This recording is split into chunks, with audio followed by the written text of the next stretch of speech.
It's time to go. How you guys doing, man? Hope you had a good weekend, everybody. Let's see if I get this right. How about that? Thank you, Cam. 15 months. Wow. You pretty much have been here from the start. I think you get a first icon, even. Alright, let's see where we left off. I think I just finished my business in port.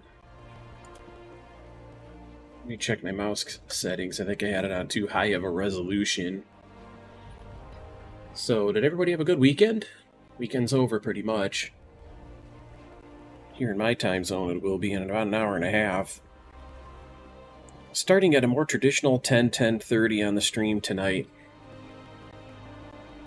I caught it just very briefly. I was getting my stream set up though, but man, you can't get a break on iRacing, can you? Okay, so we're departing Perth-Fremantle. I have orders to go to the South China Sea near the Philippines. Do some patrolling up there, so let's plot a course there. Well, you know, it's really easy to misinterpret things when you do the jumpy trucks. Because short course racing is a full contact sport. And that's the way that it's been described to me before by a very, very capable driver in that series named Connor. And Connor is a pro. I don't know why the last name escapes me. If it comes to me, I'll spit it out. Somebody want to help me in chat there? Which way do I want to go to get through here? I'm always careful about traversing shallow waters.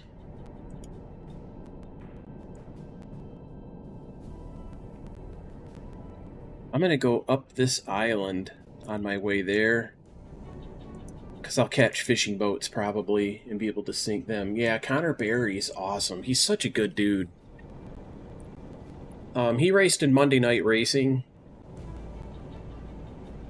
And how close is this to Mioso-Wendy? Yeah, I'll just go standard speed and see how much fuel I have once I get to this point. I might cut across Forest, the Mioso-Wendy to get fresh fuel. I might need torpedoes by then too, so that's my plotted course. Let's hit time compression, so zoom, we can go quicker. I don't know if you've ever raced with Connor Barry, but if you watch the short course series on iRacing, I'm pretty sure this is going to be a friendly. Would almost have to be in this area. Yeah, I can tell by looking at it from here it's a tanker. There's two of them. American flagged. I won't be sinking them.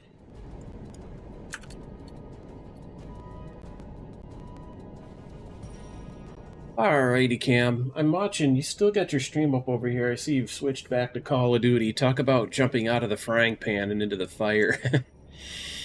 to go from iRacing to Call of Duty, that's a lateral improvement at best.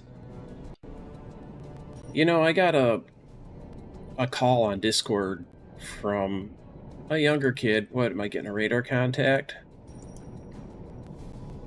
I wonder what that is. I'm going to go investigate. And he asked me, why did you stop playing Call of Duty? And I explained to him, I mean, where do you begin? There's just so much wrong with that game. Oh, there's two of them. Wonder what they are. Oh, they're friendly. Bearing 273. Long range. Yeah, a little American two-ship convoy. I'll return to course. Continue my journey.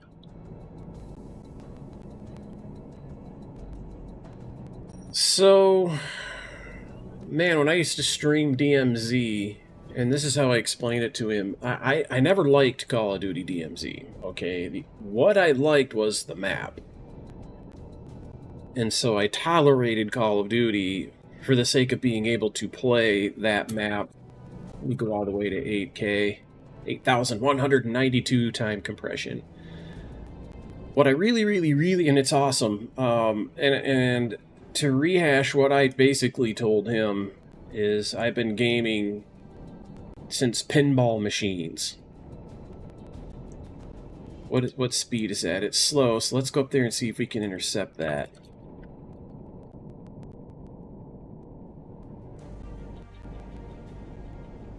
I'm gonna go slower on the time compression, so once I spot it, I'll have, you know, I won't overshoot.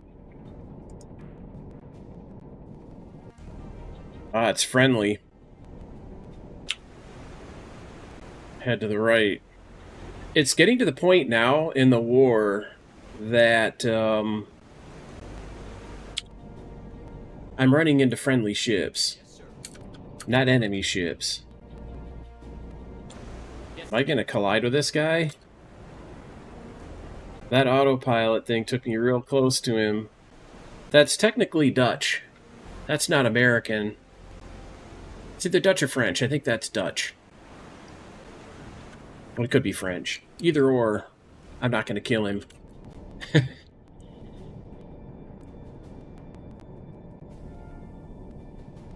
So Al-Mazrah is an incredible experience to me. I really, really loved playing in Al-Mazrah. Let's go kind of to the north here and see if we can verify that that's not an enemy. It's friendly. Yes, sir. We will return to course. Resume hauling ass.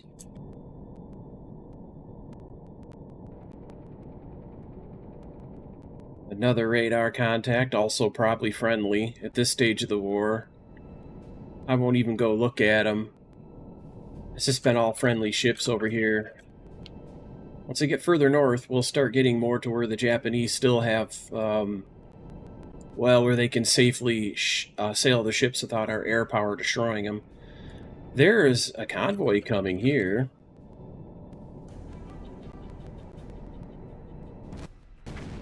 Uh-oh. 327 long range. Crash dive. There's destroyers coming at me, so that's enemy. Yes, sir. Crash dive. Hard to starboard. That was close. That shell's coming right at me. There are two destroyers coming over here. Okay, go to periscope depth. That one right there is close enough to do damage. Let's see how much it is. I'll reload the game if it's bad. Yeah, we'll reload. So, Call of Duty, DMZ, and the way I explained it to him, he asked why did I quit playing. The answer to that question is, I played the game the night before Modern Warfare 3 released. And it was perfect. Everything was fine. Wake up the next morning, there's an update, Modern Warfare 3 installs itself, and I don't want to play it. And then I try to go to Koshai Complex, and the old Koshai Complex bug from a year before, where it would crash trying to go into Koshai, that bug is back. Can't go into the Koshai Complex, which is my favorite thing to do. And if you try to go to anywhere in Al-Mazrah or any of the maps, the bots, they just literally took the knob and cranked the bots up to 10. So you could see, I'm a programmer, I know what happened. At the point in time when they decided to start developing Modern Warfare 3, they took the Modern Warfare 2 code and they forked it. Okay, in the meantime, Modern Warfare 2 is getting bug fixes, like the crash that you would encounter when you tried to go into the Koshai Complex. A little further down that line, that got fixed, but they didn't fix it in the fork. Okay, so there's a fork where they branched off, and then what happened is all those changes and improvements that they made down the main branch, not for the DLC, which is Modern Warfare 3 is a DLC, end of story. It's a $70 DLC. Which is a complete and total ripoff for a game that's an absolute piece of turd. So then, when they go to launch Modern Warfare 3, all the Modern Warfare 2 stuff reverts all the way back to where that branch first forked. So it reintroduced all of those old errors and bugs. And then they had the You know, the bots just turned up. They sabotaged the game is what I'm getting at. They intentionally sabotaged DMZ so that you can't play it anymore. To drive people away from it to go, you know, drop their $70 and go play zombies or, you know, whatever came with that garbage game. So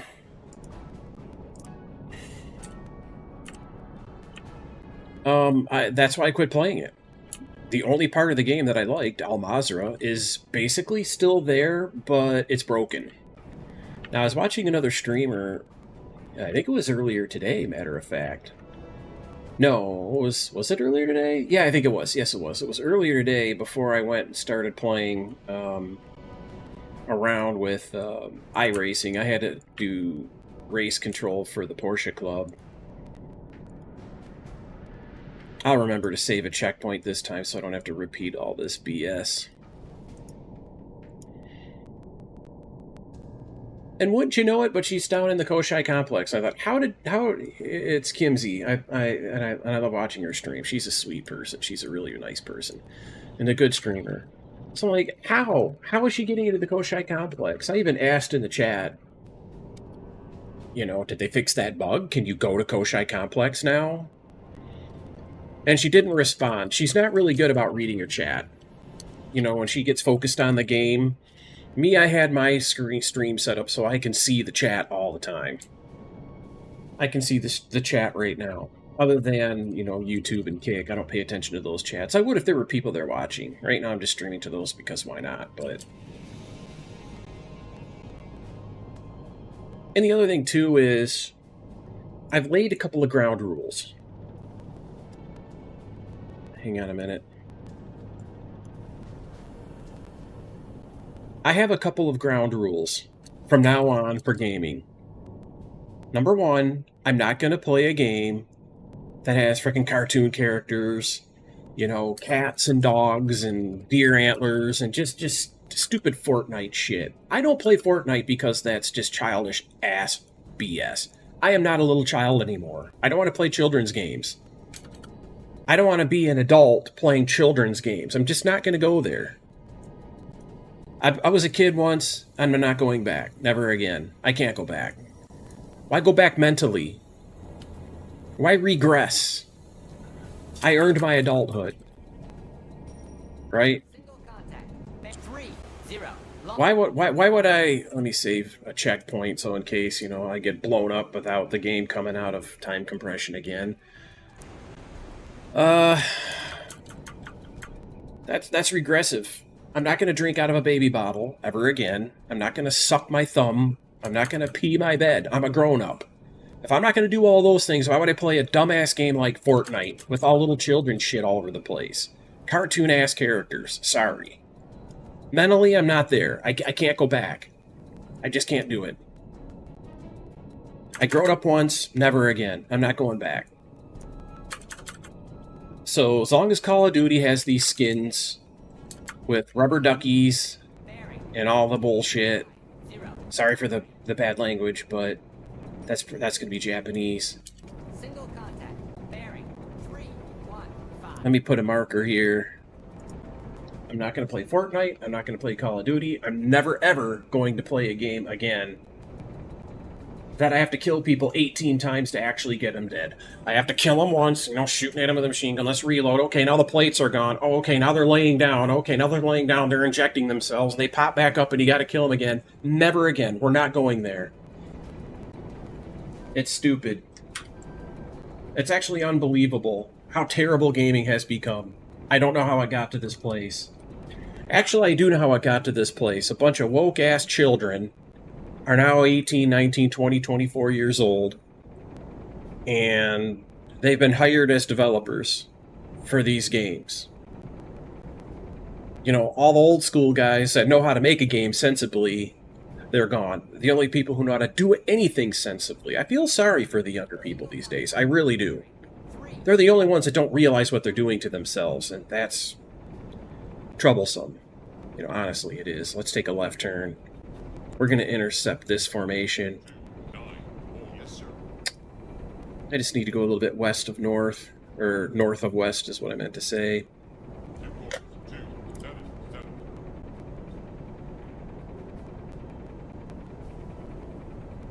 probably going here.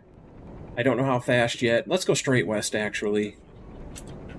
We'll do a little time compression. I'll continue to monitor their progress on radar. They're making speed. What speed did I take my note? 1042.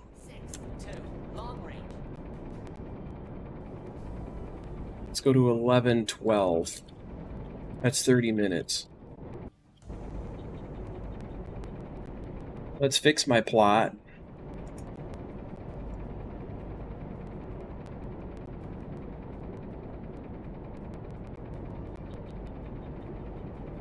Gosh, let's turn. They're making good speed. Well, how far away are they from me right now? According to radar, they're 12 miles. I probably don't need to turn that drastically. About like that would be good. Single contact. Bearing. 6-5. Long range. All right. Single contact. Bearing. So 11:32. That's 50 minutes.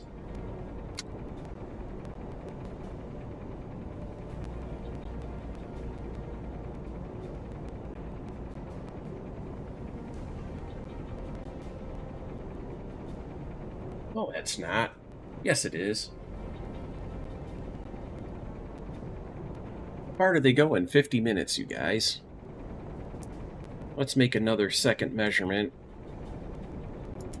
7.5 nautical miles. Alright, so now that I know the distance that they traveled and the time that they traveled it, I can calculate speed. Am I being shot at? I thought I heard a hiss, and sometimes that's a shell going by. I think it's just a glitch in the game. So give me a minute to go over to this other monitor where I've got where my streaming rig is. It's a separate computer.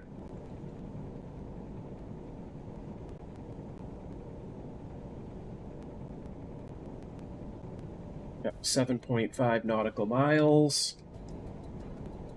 They traveled it in 50 minutes. That's precisely 9 knots.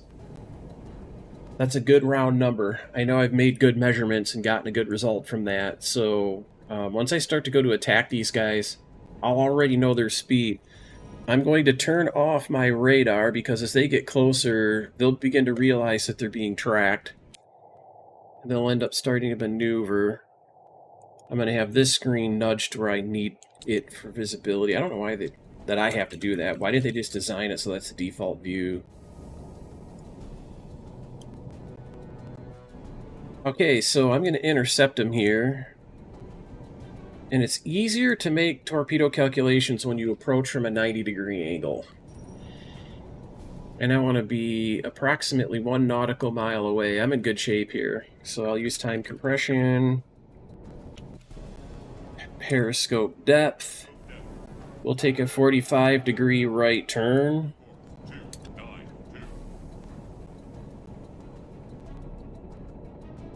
That's perfect. I'll stop. I'll save attack as a checkpoint in case this goes pear-shaped. And let's take a quick look before I get too deep into the combat here. Just a few odd things I want to look at.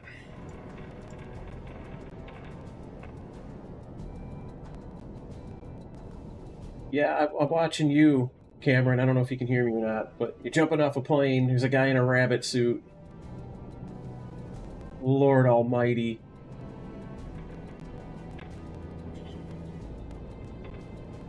He's jumping out of a plane with a guy in a rabbit suit.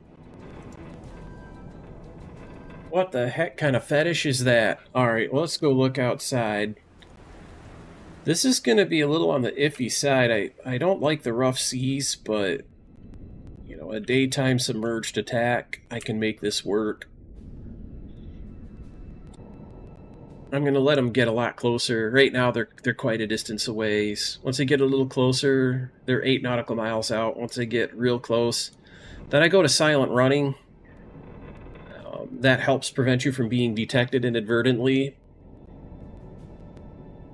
these little lines, the blue spikes, represent the direction, the vector of sound contacts with destroyers, and the black lines represent vectors, audible vectors towards the merchant shipping. And they come in an interesting formation. The destroyer, I can see him swirling around just very vaguely. It's tough to see because of the black lines that are there. But there's one destroyer out in front, and then there's two destroyers off to the sides, but they're farther back. So you wait for that lead destroyer to pass you by first. And that's once he starts to get close, though, just to prevent something happening on the ship that's going to alert him.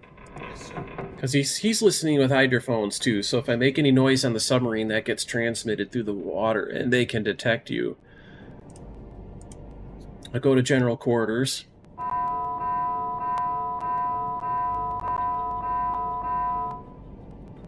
And then I'll let him get closer.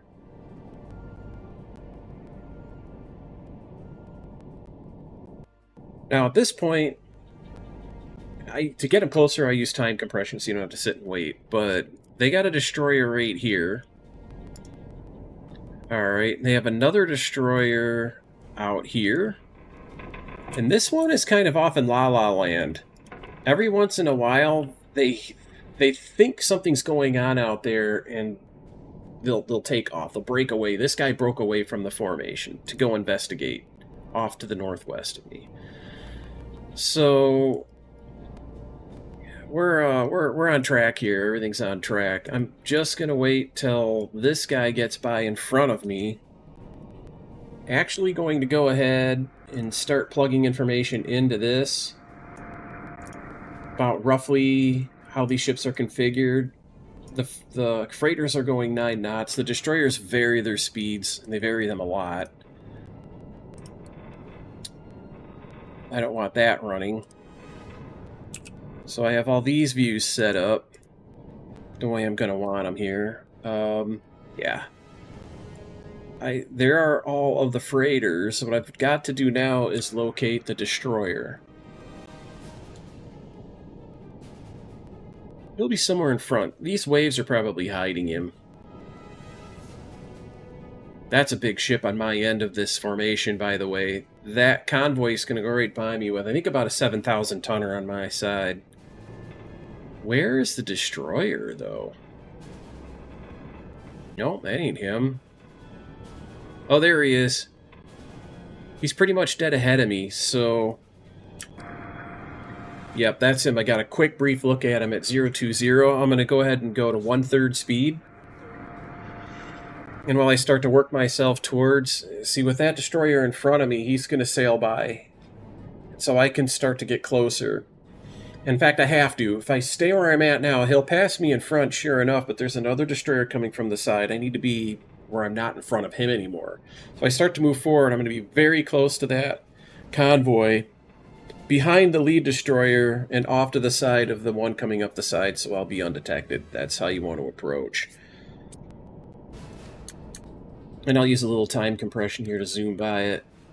But not too much. You want to be able to see, like this, he's kind of coming straight south. Let's go make sure that he hasn't figured me out. And then once I know that he's not, reeling me in, look how big that wave is. There he is. Yes, he's going away. See that? That's his stern. That's very good news. So once this wave passes, I'll point out the ships that I think are my best targets. That one right there, and he's going to pass close. The destroyer should be right straight there. Yep. 90 degrees to my right, he's coming straight at me. So I'm going to try to get past him. I'd like to torpedo him with stern tubes, actually, and bring my bow tubes closer to go away waves. I hate the rough seas. Some of those are pretty good targets. Maybe I will just hit these guys over here. They'll be nice and close. Okay, I'm going to lower the periscope, get that out of the air so it's not being detected by any means. The side of the formation I want to attack is going to come through right about here. And I want to circumscribe a little range indicator here, maybe 0.3 miles. Whoops, I hit the wrong mouse button. So I want to drive up to about this point. So my torpedo launch is going to come through right about here. I don't want to be much closer than 0.3. That's about 600 yards. That's okay. I mean, down to about 300 yards, which is, you know, 0.1 or 0.15 nautical miles, about half of this distance, is the minimum arming range of the torpedo. For safety's sake, these torpedoes have to run for a period of time in the water before the warhead arms. And they do that because torpedoes sometimes fail to eject from the submarine when they launch them. This is true of the real war, too. And if the torpedo warhead armed itself too soon, it would launch, or fail to launch, and be stuck in the torpedo tube. And anything you try to do jostling it around, it's an armed warhead. The fuse is armed. You could set it off, which would destroy your submarine. I'll use a little time compression, sneak up to my little line. I'll stop.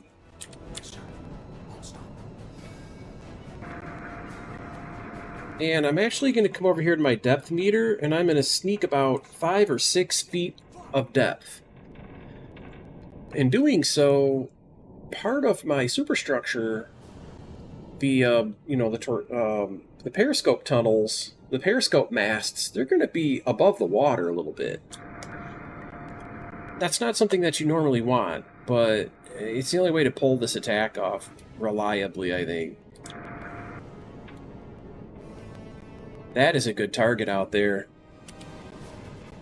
Which torpedo tubes do I want to use? All but 6. I don't want to use that little guy. That little tiny Mark 27 is a homing torpedo. I would use that to defend myself against a destroyer.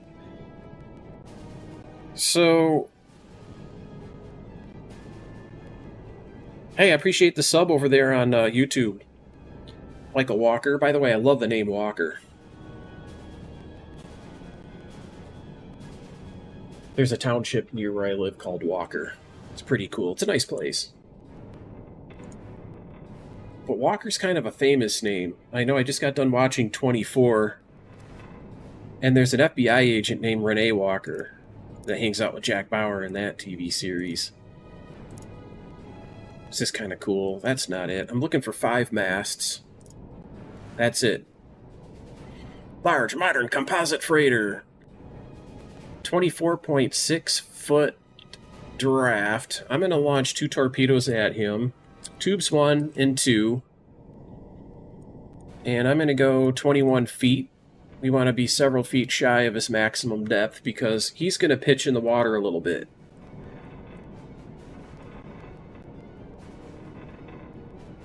I already know he's going 9 knots. I don't need to time this ship, but I can confirm it with this information. So let's start taking measurements. I'm doing manual measurements. I know you can play this arcade where you just point and shoot. I'm not into that. And he's 5 degrees off of my starboard bow, so if I've lined myself up right, he should be 85. I should be 85 degrees off of his port bow.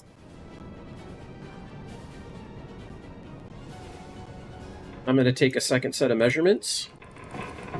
And when I do that, I'm going to look at my gyro angle on the torpedoes and see if it jumps. It did not jump. I've got a good fix on this guy. So I'm going to fire this torpedo at the speed that I've computed. And I want it to hit a little out ahead of it. So I'm actually going to put 9.5 knots. Fire a little more towards the bow with the second torpedo that I launched. These are electric torpedoes too, so... Okay, the destroyer's off in La La Land. He's behind to my right and going away, but I think they know I'm here because they're in a search pattern. That's super suspicious. So I'm stopped. I'm going to start lining him up. He's the same type of ship.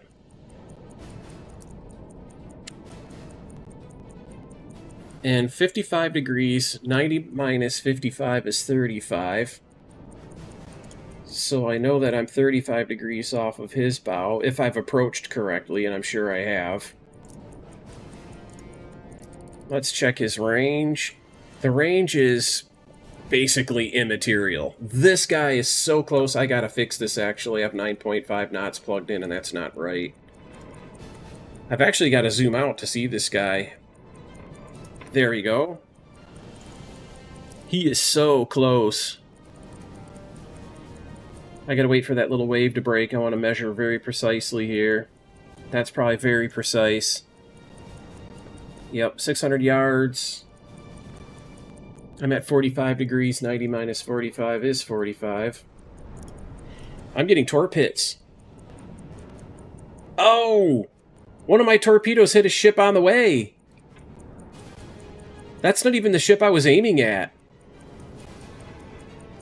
Oh, God, gotta be kidding me. He's down by the bow. But my other torpedo, only one torpedo hit that ship, and it killed it, so, I mean, that's okay. There's still one more going for that ship out there. So, we'll see if that ship gets hit. Well, the surprise is over with now, and the destroyers are going to start looking.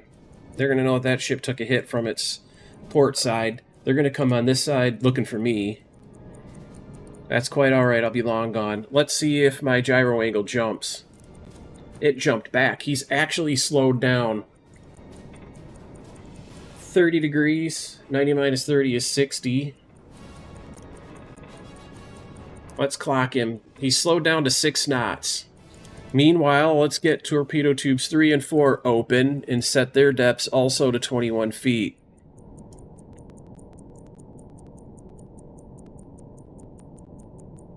Okay, the torpedoes are configured and ready to go. See this blue timer? It's about to hit the red timer. That's when, if I've calculated the range right, that torpedo should hit that ship out there.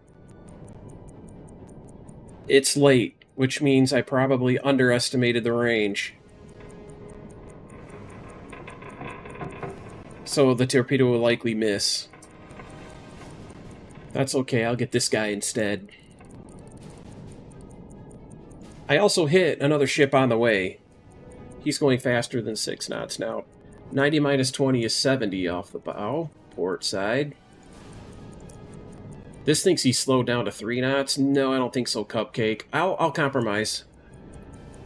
I'll take 2 measurements at 7 knots, and let's see where they compute. It jumped back. He's definitely going slower than 7 knots. We'll plug in 5. He may be stopping. He may be stopping. A lot of times they stop. 10 degrees, so we're going to be 80. Still think he looks like he's turned towards me a little bit, but I'm not sure. I'm going to compromise. I'm going to stay 70. What speed do you think? 5 knots? My guess was 5 knots. Uh-oh. I'm being shot at. I'll fire that tube at 5 knots. This torpedo at 7.5. That's who's shooting at me. He sees me.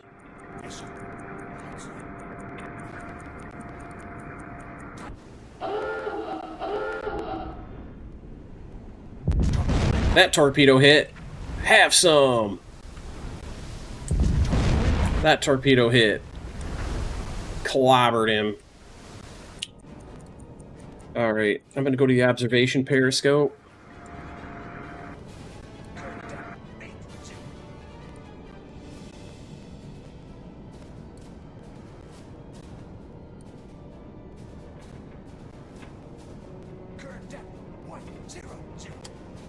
I'm happy. That was a successful attack. I shot at one target, which I missed, but because one of the torpedoes actually hit another target on the way. Passing thermal layer.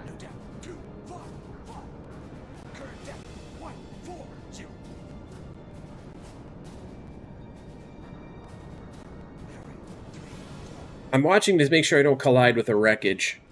I'll use my cheat view to see. He's ahead to my left. He should be over there somewhere. Still too far away. There he is. At 320, that's the stern of the ship sinking. Barely see it in the murk.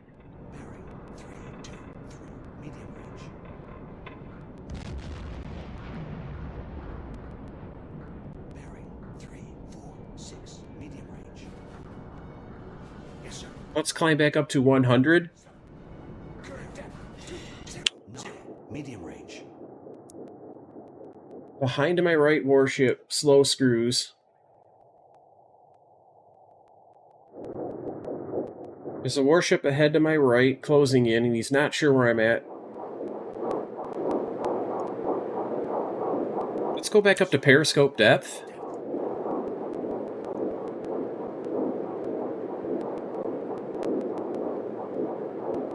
Yes, sir. No course. 248. We'll turn to the left a little bit to course 248, and I'll see if I can sneak off another shot with my remaining torpedo that I'm willing to fire at him. And I might even fire my tracker. This homing torpedo I might launch against the destroyer that's coming. Okay, so let's erase some of the doodles. A lot of my lines I use to kind of visualize and strategize what I'm going to do aren't needed right now, so I'll get rid of them. This guy's sort of close. Passing thermal layer. Now I might start to get pinged. Once I'm above that thermal layer, I can be detected by their active sonar.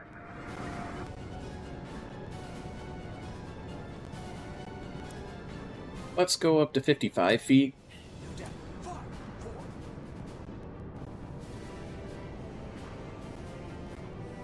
Yeah, very cool, man. Game is so much fun. Oh no, I'm getting pinged. That's not good news. We malo.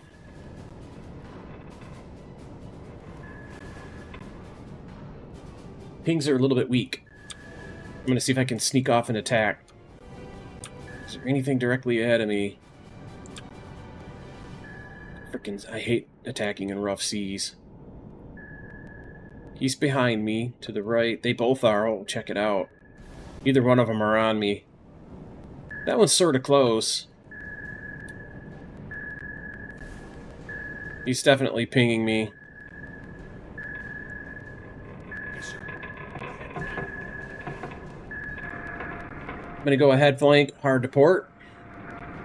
Turn towards him.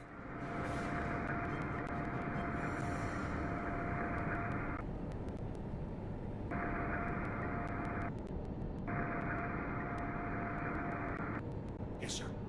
Ahead 130. Where are they on plot? He's directly ahead of me. Yes, sir. Hold stop. Let's get this stuff set up so I can take a shot.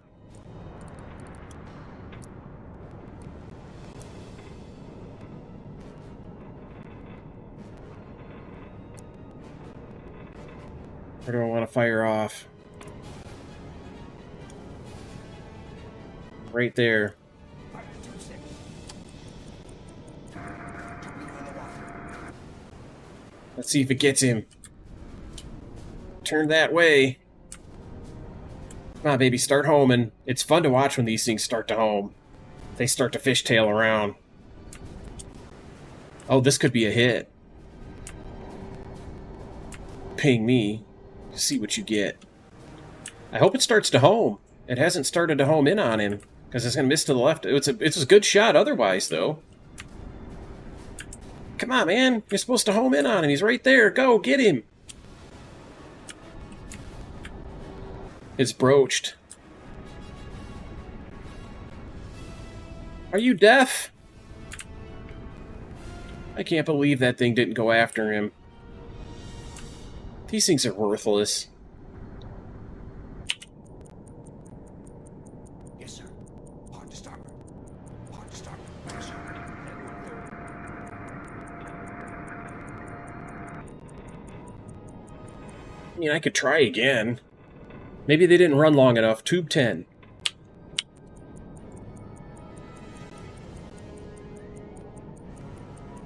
Tube 10. Open torpedo tube door. I'll just leave it at the default 5 feet of depth.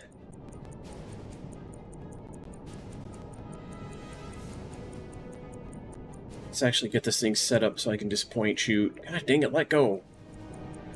I hate this interface where you have to click to grab it, click to ungrab it. It's just stupid. It's terrible.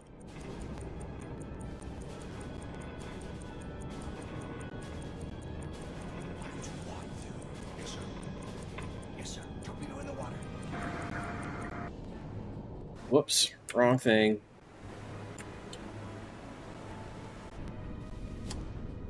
This torpedo's off at a La La Land too. I was hoping he'd speed up. He's kinda got some speed, but I don't think he's gonna catch up to this. I let him way too much. Unless that thing takes a right turn. It doesn't turn sharp.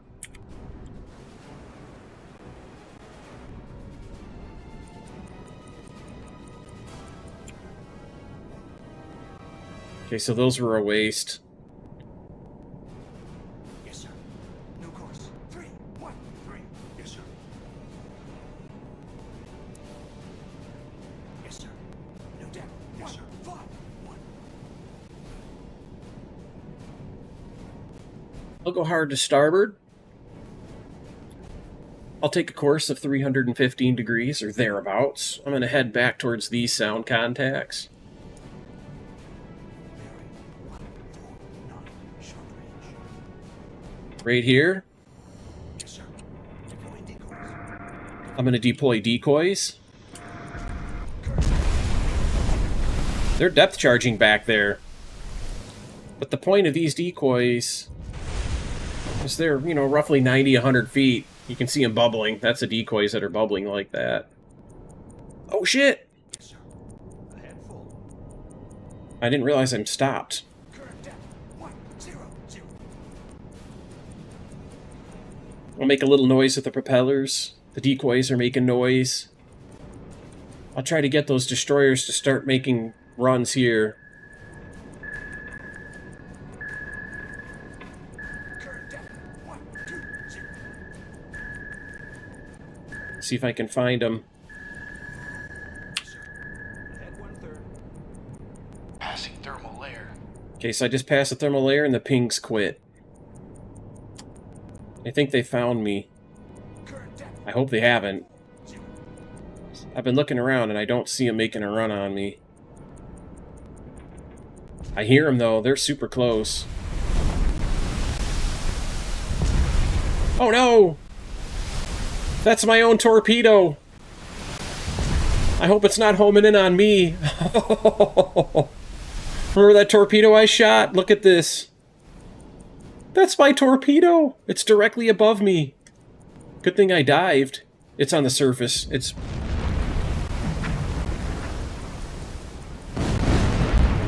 I just killed one of them! Not this torp. Where did that torp go? Shit, I shouldn't have looked around.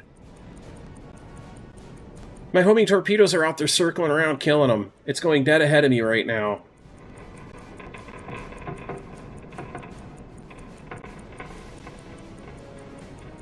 Those homing torpedoes are getting work done. Holy sheesh. Okay, so wait a minute. Midships. Yes, sir. Yes, sir. No course. 2, 9, 8. I picked a good time to dive out of there, I'll tell you that right now. Them homing torpedoes zipping around like that. I was talking earlier about how if you're too close to launch a torpedo, they won't arm. But those have had plenty of time to arm. They're just out there droning around trying to find noise signatures to home in on. And one of them just blew up a destroyer. Let's see what I got. My log will tell me. I sunk Mutsuki. I'll log these into the overlay here while I'm waiting. Oh, wait a minute. I better not. I'll do that later. Right now, I've got to deal with these destroyers. I hear the destroyers nearby. I hear their engines. Where is he? He isn't pinging me. I'm only at 150 feet of depth, and the reason why I don't want to go too deep right now is I want to be able to pop up easier and take a pot shot. I still have one torpedo in the front.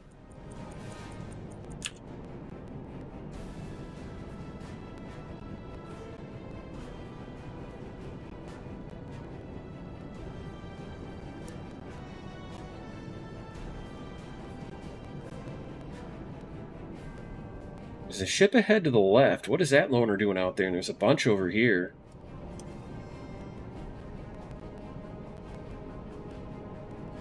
Well, I guess those aren't worthless torpedoes after all.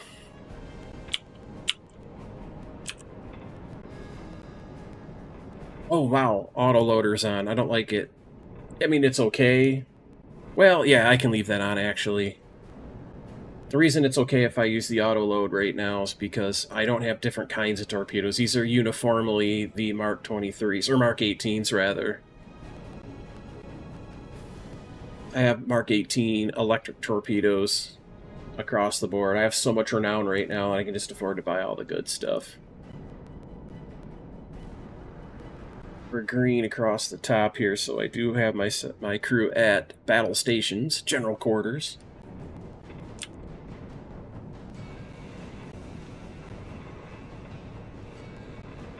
Alright, I'm going to turn a little more towards the west. I'm going to use time compression. Oops, Toon Guy, what's up, dude? How you doing? I'm sinking some Japanese shipping. I'm having amazing success so far. Better go straight to the west. There's a destroyer behind me. Is he pinging? He's behind to the right, I believe. I'll go to the exciting outdoor view. I mean, he's literally right behind me. He hasn't detected me. He's just kind of patrolling this little area. I'm waiting for him to leave so I can pop up and fire off a torpedo at what's left of this convoy.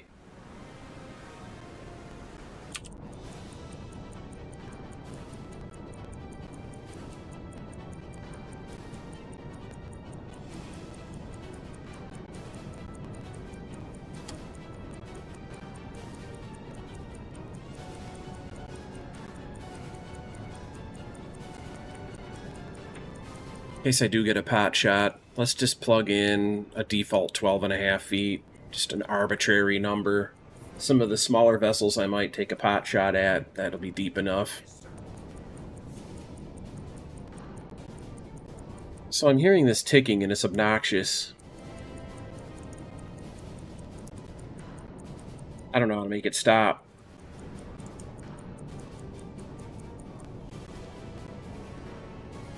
Toon Guy, I'm doing good.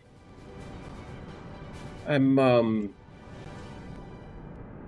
where are we here? July of 1944, so there's about 1 year of war. That's probably about a week of streaming that I'm going to invest in Silent Hunter, and I'll be done with this campaign. I'm enjoying this for now. And I'm hoping in the meantime that X-Defiant comes out, because I want to play an arena shooter. I'm not going to play Call of Duty anymore, but I don't mind the idea of something new. And X-Defiant's going to... It should be out now, and it might already be out. I don't think it is. Let's take a look and see if I can risk coming up to periscope depth. I probably could. And I already know from having looked above the water, those merchants are over here. Let's turn to the southwest. Yes, sir. No course. 2, 2, 1. Yes, sir. I'll come up to periscope depth. Once I surface, these ships are probably going maybe 5 knots. I'm probably going to be approaching from behind to their left a certain number of degrees. I'm just arbitrarily going to put 125 in for now. And they're probably going to be more than 300 meters out, but that's what I'll plug in for now, just so that there's some information out there.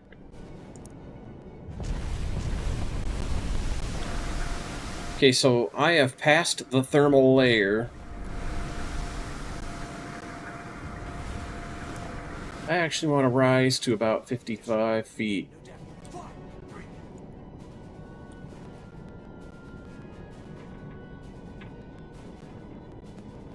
I still have a depth of about 100 feet.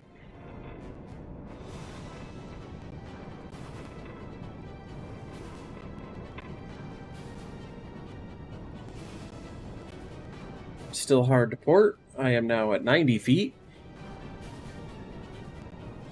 Coming to periscope depth, you can see the waves getting close to the periscope.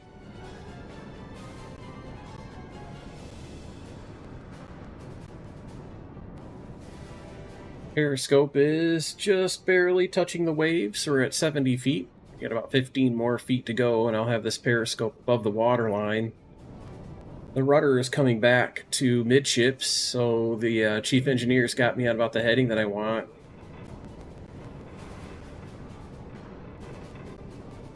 He's going to pick me up pretty soon. That one won't. He's going away. Are any of these worth shooting at? That guy is.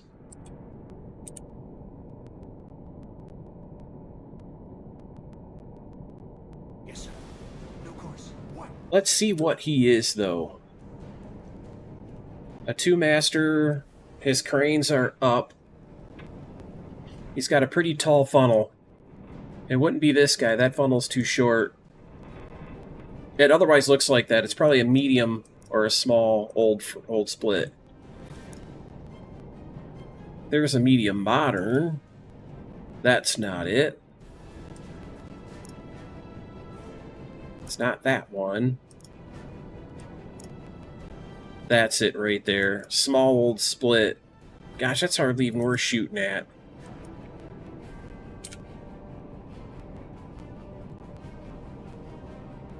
You know how hard of a shot this is? That shot over there would be a little easier. I think it's the same kind of ship, isn't it? Do you think? Looking like it. Just a bunch of dinky little small ships. Is it even worth firing this torpedo? What's his range? He's 3,000. I'm not going to be able to shoot at him.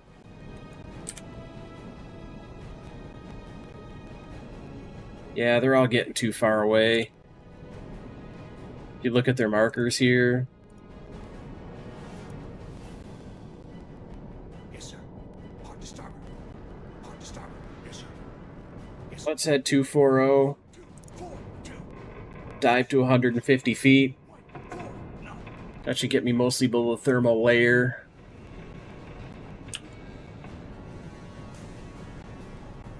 I'm safe to update my scorekeeper.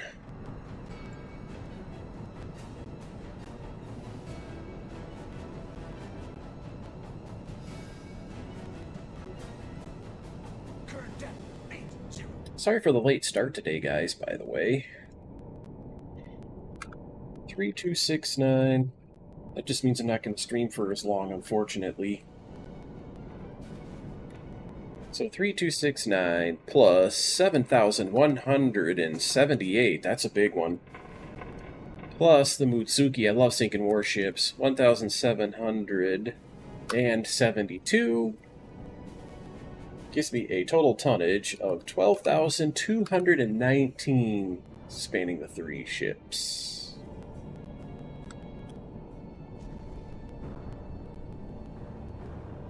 Current depth 1, 2, 0. They're still over their depth charging. They haven't figured me out yet. Do I want to go? I got my...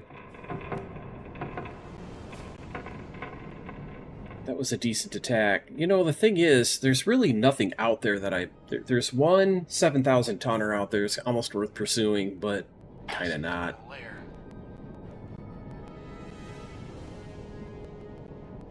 Alright, time compression. Current depth 1, 4, 0. We'll go northwest. Originally, I was going to pursue these guys, but I'm just going to make good my escape. It's approaching 1,500 hours, which means it's going to get dark and I'm going to be able to surface. I'm far enough away now to secure from silent running and relieve the watch. Secure from battle stations. I want to be at least 8 miles away from all that business, so let's get that far away here.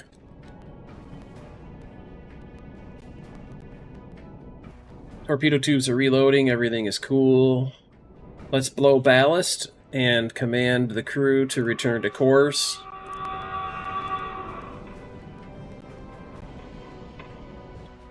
I will save game as patrol. Resume. So that was a success.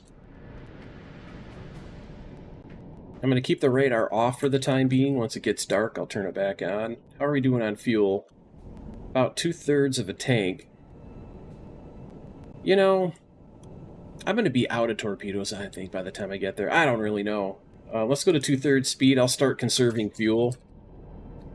Now that I'm past friendly controlled territory, and any enemies that I could find would be Japanese. Turn the radar on so that if there's a ship out there, it'll see it before I do.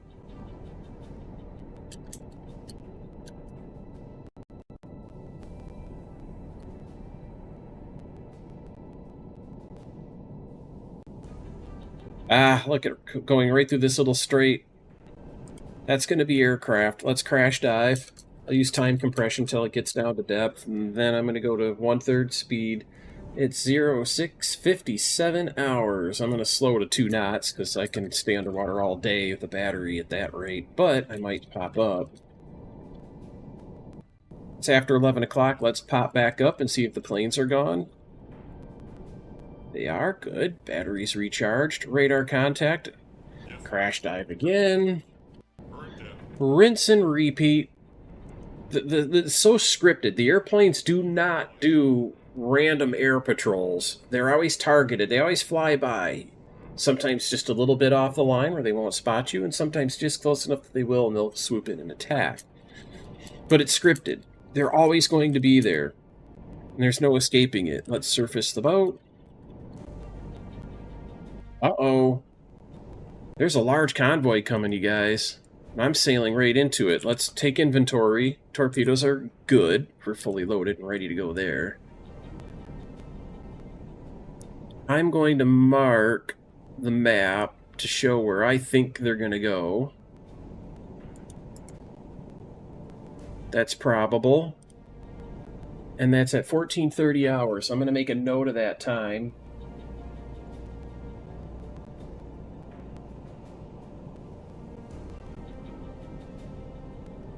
The reason I'm doing that is once I pick them up on radar, I'll measure the distance and calculate the time, and I'll know the time and the distance, and I can use that to compute the speed.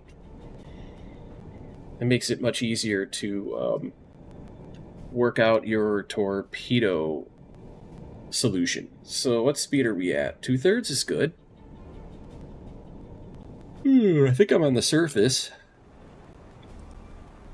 What's the sea state? Rough again. Doggone it, man. Not going to worry about it. Save game as patrol, just so I have a checkpoint to reload. If something goes wrong. Oh. Okay, there they are. Let's turn on the radar. I don't think they're going to be within 8,000. They're barely within 20,000. So where is this scope? Is continuous search? Is this the one I hit? One of these. This is the A scope. I want to go to the PPI. Position plot indicator, I think is what that means, but I could be wrong. Because with this one, I can come up with the distance here, but I have to have them kind of locked.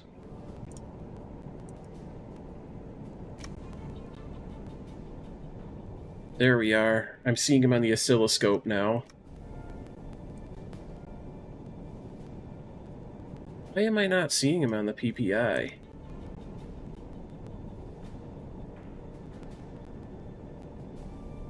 Alright, let's go to the PPI. This is meters times 100.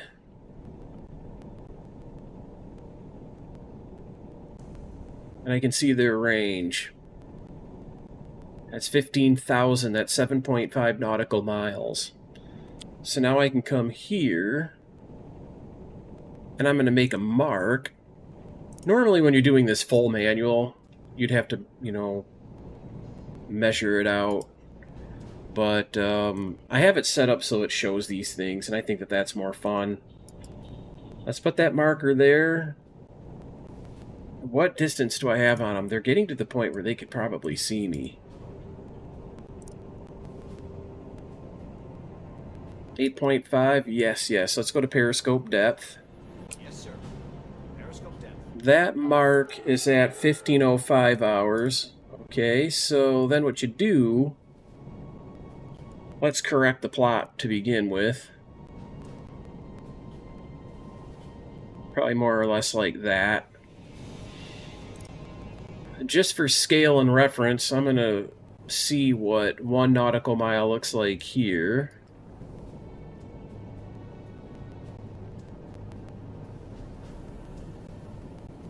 Which way should I go? Towards the deep water, definitely. Yes, sir. New course. 80. Yes, sir. Well, I'll head for a course of 80. I'll go at 1/3 speed. Pulling the plug, we're going underwater.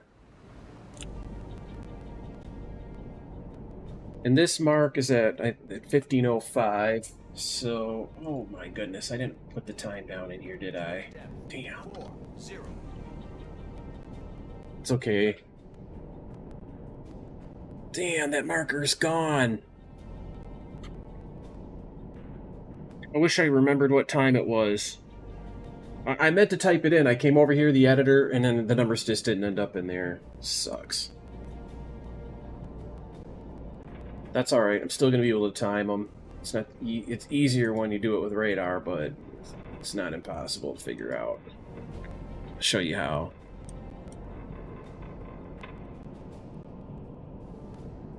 Okay, so I'm going to use time compression. I hit my course perfectly.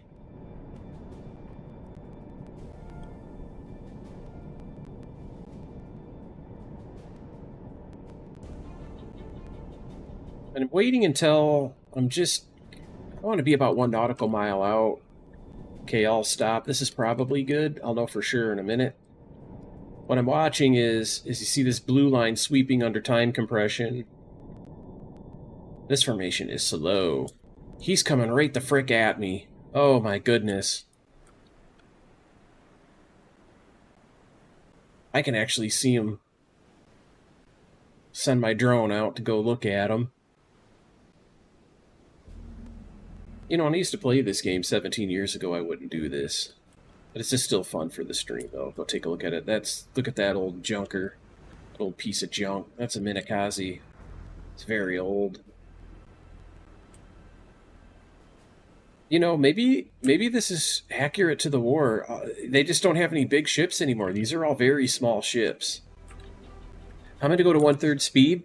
Ahead 1/3. Because I know by looking at this, that destroyer is right here right now. Right? So he's going to probably come through as close as here. I need to be at least a half a mile, if not a mile, off from that line. So I'm going to turn right 45 degrees-ish. Yes, sir. New course. I'll use a little time compression. 0. Yes, sir. God, I went the wrong way.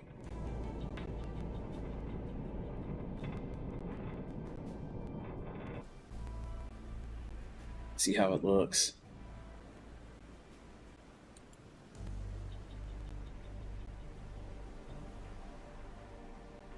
Let's go back. Let's go Yes, sir. east. New course. 8-6. Yes, sir.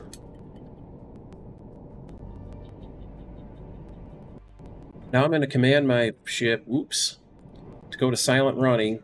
He's behind to my left. If I look behind to my left, I'll see him right there, right? And I don't know if I'm going to clear. See, he's wide sweeping, man. He is sweeping very wide in front of that that convoy. It's going to make it hard to get in for a good attack. But I have a nasty little trick for him. Let's get rid of that. What tube is that? 10 probably? Yes, I'm going to open tube 10.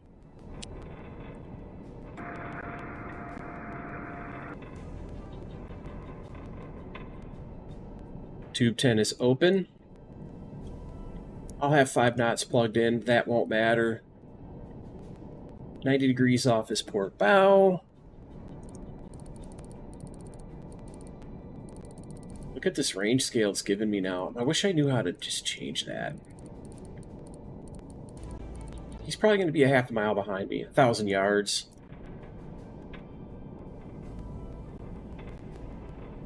Actually, let me listen and see exactly where he is.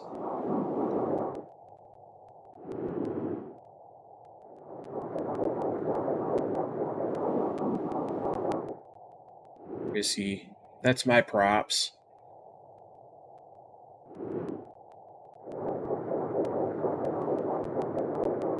He's at 220 right now. Okay, so I'm going to face 220. And plug that number in. I'm going to fire that torpedo out there. Just see if it homes around and get some work done. Who knows? You never know.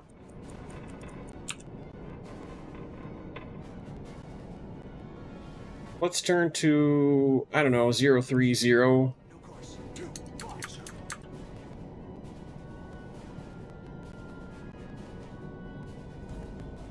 I wonder if the torpedo's chasing him. I see him zigzagging still. No clue.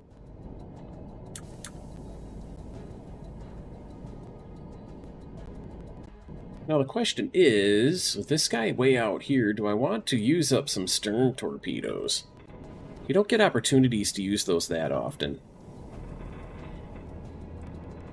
Yes, sir. New course. 80, sir. Zoom in on my ship. Yes, sir. Yes, sir. Yes, sir. I'll stop. I'll stop here. I might have a good attack.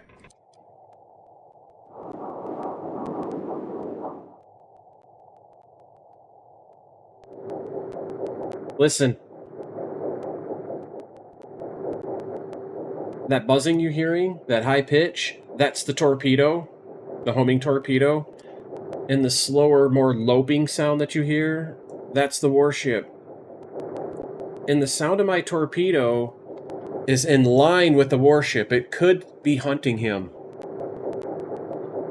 We might get a hit. We might get a hit. That would be really, really cool. Alright, let's take a look behind to the left. Maybe 215, do you think?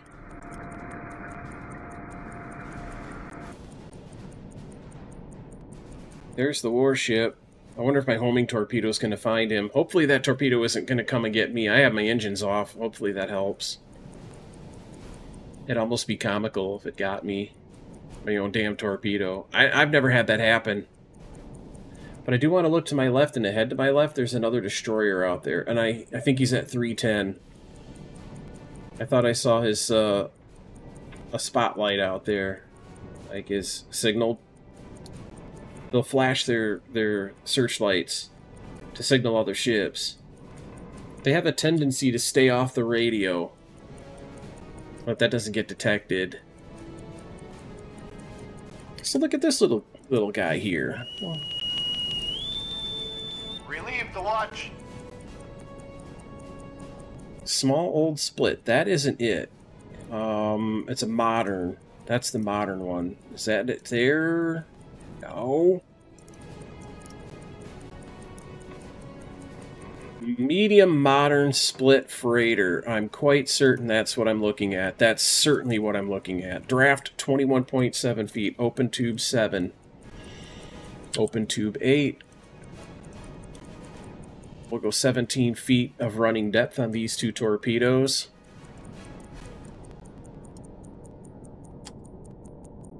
I'm going to throw a dart. I'm going to say 7 knots, although I think they're going slower. I'm just going to throw an angle on bow in there right now. I don't care. I just want to get started here. Oh, there I can time him. Maybe not.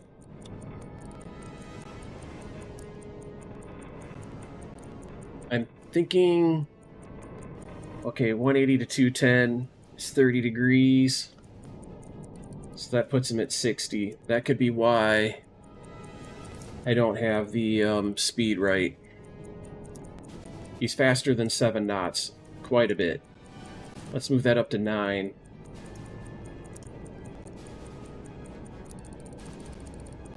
Hang on a minute. I don't even have this thing set right. There we go. Perfect. Can I get him? This is probably real close. What's his tonnage? Is he worth a second torpedo? Probably not. That looks like 3,000. That's nothing to write home about. That guy's a biggie. I think he's a 7,000 tonner. Very easy. Very, very distinct. It's that guy right there. He's a shallow draft, though. We gotta set this for 11 feet running depth.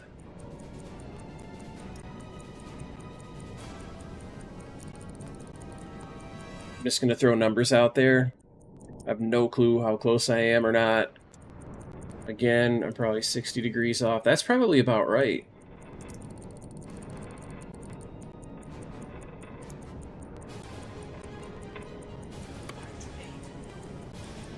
This guy was... These guys are really close. How could I have missed him?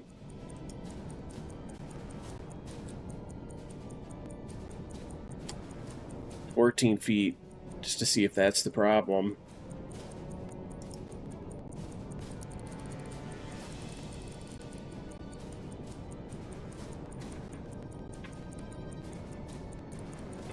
Torpedo impact.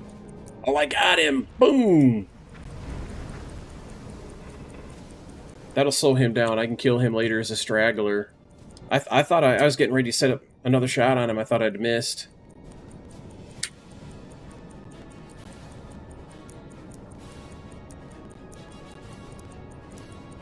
Wrong direction. Let's be quick about identifying this one, not him. Him. 21.7, so we can go back to about 16 or 17. 9 knots is probably about right. This one's probably about 60 degrees. Let's start computing.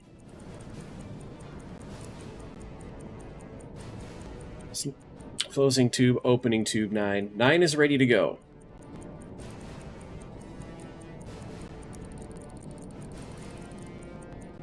Torpedo missed, sir. Latitude 9. Torpedo in the water.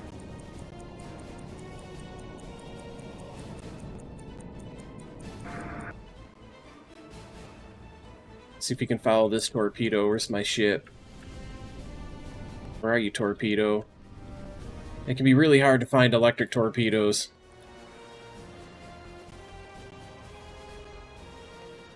It'll be in line with that ship, right? Where's my ship at? God, I wish it were easier to follow torpedoes. It should be straight back about here. There it is. Enemy unit destroyed. That's going to miss him out in front. And that's not uncommon. Once you destroy or start hitting ships with your torpedoes, they start slowing down, changing course, you know, in case there's more torpedoes coming, and then they'll miss. Yes, sir. Ahead, slow. I'll go ahead slow, hard to starboard. I'll turn around. I'll start working these guys with my forward torpedo tubes. That's certainly a miss. There's the ship, there's the torp. The funny thing is, this torpedo might go on to hit that ship. Let's go see what it does. We'll stay at 1x while my submarine works its way around. I think it's going to miss this one in front, too. No, it's on target. But I think it's too deep. I think this is a 17-foot running depth, and that ship right there has about a 15-foot draft. This should be on target, but it's going to go underneath of his keel. I could be wrong, though. He's pitching and rolling in them rough seas. He might pitch over and get deep enough. Come on, man, get him. Oh, it's so close. And, you know, I have magnetic influence pistols on these torpedoes, and they never work. Ever. Never. They did early war. Uh-oh, hang on a minute. I'm hearing explosions. Barry, 1, 2, check. Meeting me.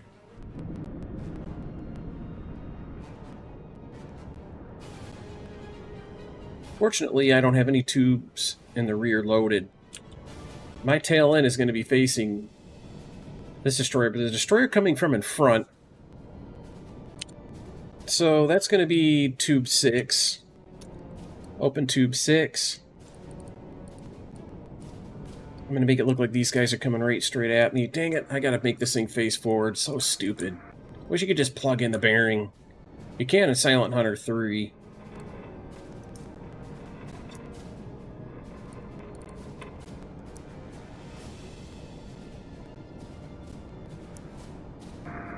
Alright. Ready to shoot out in front. He's still 30 degrees to my right. Once he gets to about, I'm going to say 20 degrees? Should be about right for this to be on target. Let's set a minimum depth. Nah, 5 foot's good.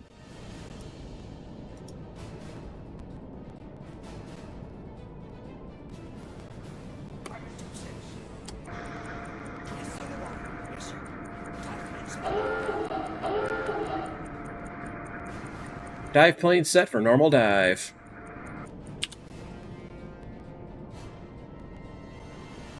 Set west by southwest. Yes, sir. No course. 260. Current down. 80. Torpedo miss, sir. And diving, 2/3 speed. That'll be okay for now. In a moment here, I'm gonna drop decoys.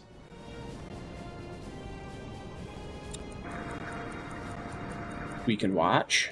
Current depth. 120. Yes, sir. Yes, sir. Deploying decoys. I want to decoy decoys before I go below the thermal line, Current depth. 140. so that they're detectable. Then the destroyers will waste their time attacking all those little bubbles. Passing thermal layer. Sometimes, yes, you can see it right there. There's like a, it looks like a little floating beer can. Right there. Aiming right at my decoy. Current depth. 180. Yes, sir. New depth. 199.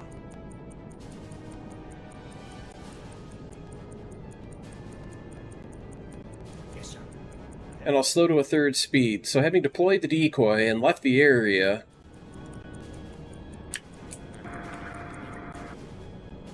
they should, and I'll put a little marker down, they should continuously attack this location. This guy's close, but you can see he's trailing away in that direction. I use a little time compression. I'm sure he won't detect. I hope not.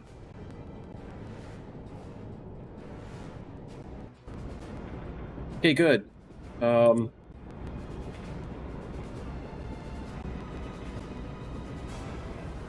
It ain't much, but it's something. It's a 3,000 tonner. I'll give myself credit for that. Let's add that in. So on top of my 12,219 tons, we're going to add 3,277 tons for a new total of 15,496 tons, and that's going to be 4 ships destroyed.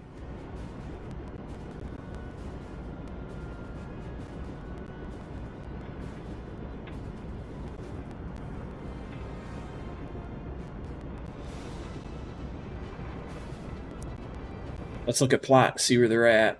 That guy's still to my right. Makes me a little on the nervous side. There's that one coming from... He was the far side escort, but he's coming over here to kind of help the hunt. He's going to go directly over the top of me.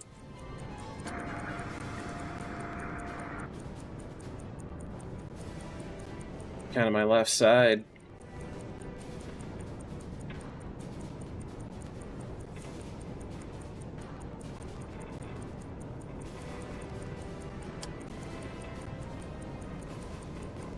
No, he's on my right side. Yeah, I was backwards. Let's see if he drops. He's sailing right over the top of me. We'll watch to see if he starts dropping depth charges here. He approached slowly, so I don't think he's gonna do an attack. I think he's hunting.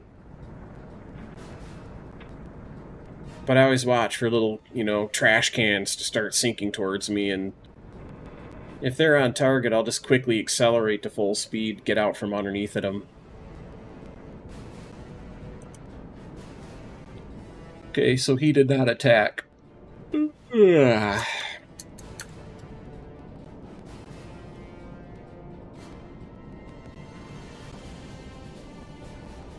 I'm just watching the little blue sound contacts. Those are the destroyers.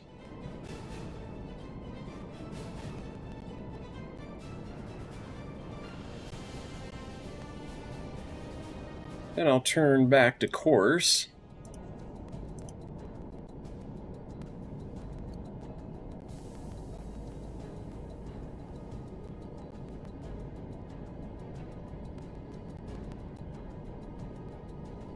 Probably far enough away now. Let's do some cleanup.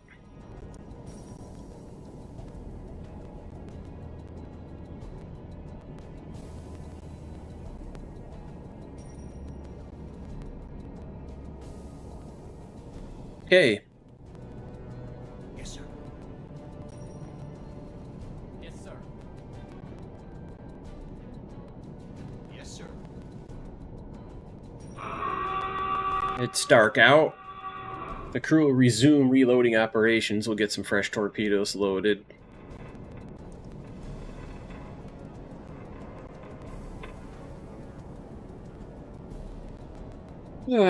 And we will save. Patrol overwrite. This is just a scratch save point. Surface go to 2/3 speed, passing the thermal layer. Back on the surface, charging battery. Battery charge complete. Fuel situation is not the greatest, but it's nothing to panic about either.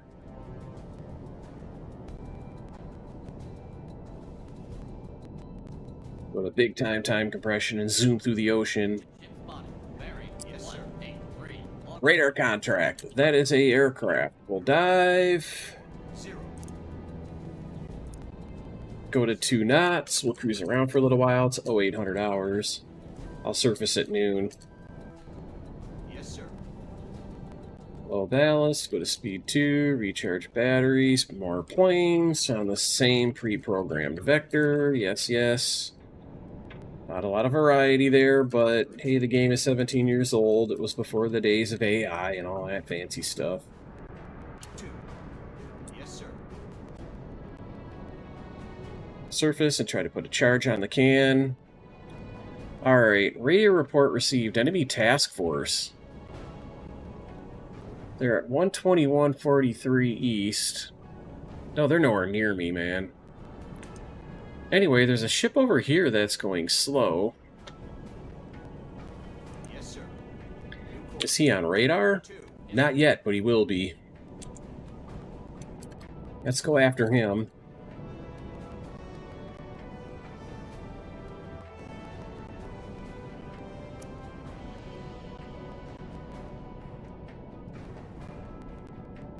What's a sea state?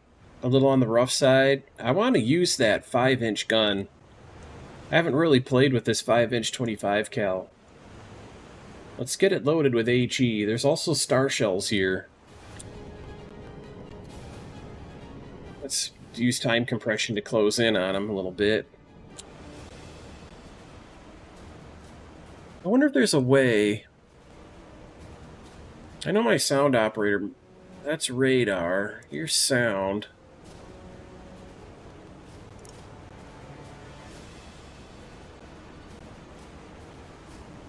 No sound contact. Yeah, okay. How far away is he? I should be able to see him. Kind of in that direction.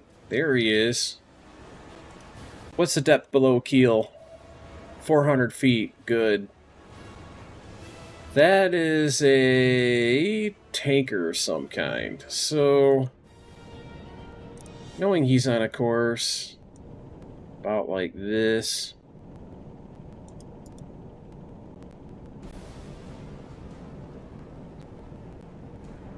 How do I want to handle this?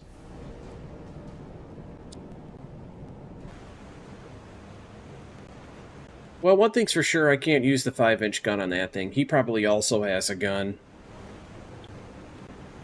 It's just not worth it.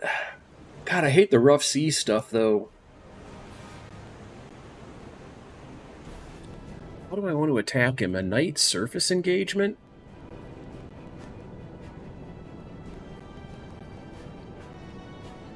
I just flat out have got a visual on him.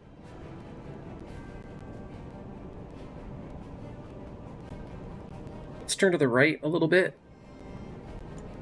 Maybe to 260-ish.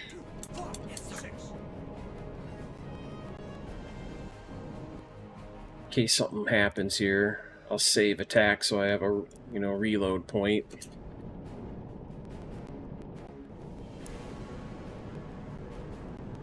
Let's correct the plot.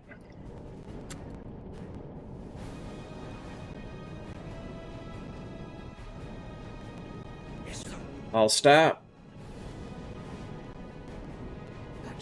Let's go back slow. Let's get her stopped.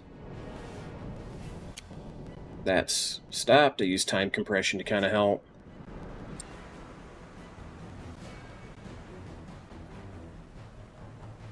This is probably going to be on the tricky side. He's got a bow gun.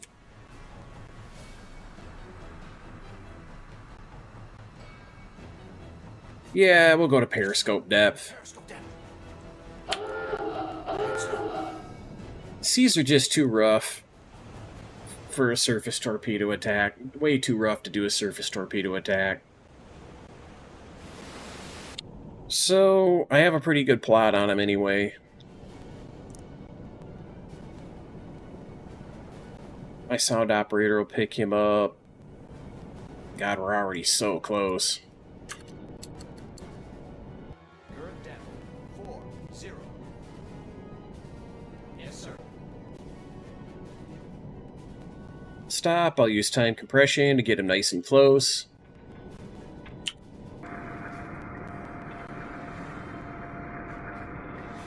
I probably don't need to be quite this deep. Let's come up a little bit. 5, 4. Down. 5. So I can get this periscope over the waves. Nice accurate attack. I'm stopped. The importance of being stopped is my periscope moving through the water isn't going to feather the water like a bow wake would. That's important. So let's go find him. He's got a nice tall stack right on the stern. Who fits that profile? No, it's going to be lighter. He's going to be a small guy. Let's look to the right.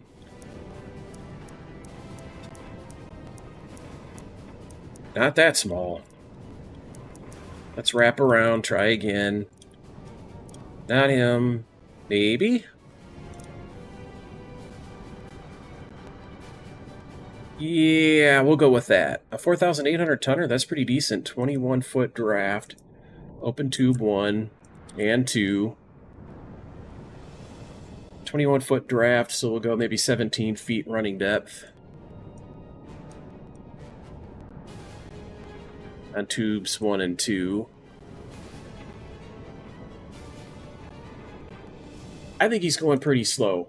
I'm going to initially track him at speed 7 knots.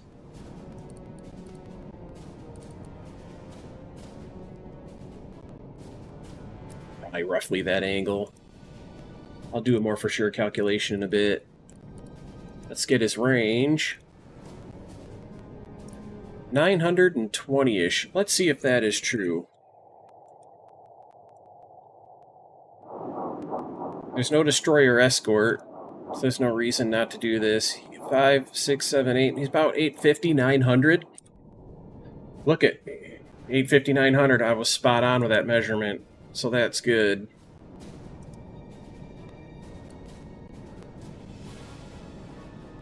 And I will use this tool here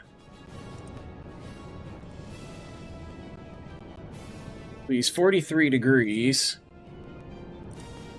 Angle on bow. Right about here. Yeah. That'll work. Now my speed, what do you have him calculated at? Also at 7 knots. That was a good guess.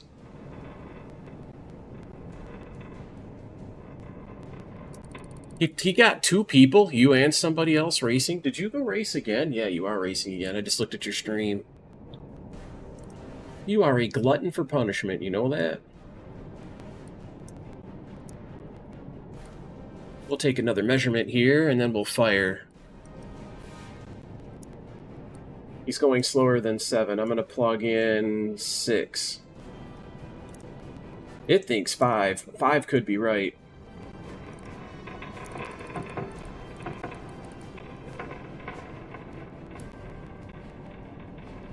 Firing 2-1. Torpedo in the water. He's so close. Let's lower that periscope. The periscope disappeared. Still kind of visible, but... I hear the torp. There it is. Oh! Don't tell me I shot that torpedo! That's my homing torpedo. Let's just see what it does, though. That could be interesting. We'll use a little time compression to speed this up a little.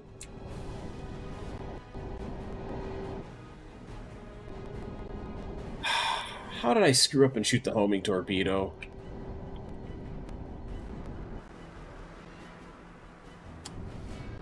I wonder if it's actually going to turn and go get his screws. That's what it should do. Why was that in tube 1? It wasn't in tube 1. That's bizarre. Don't ask me, you guys.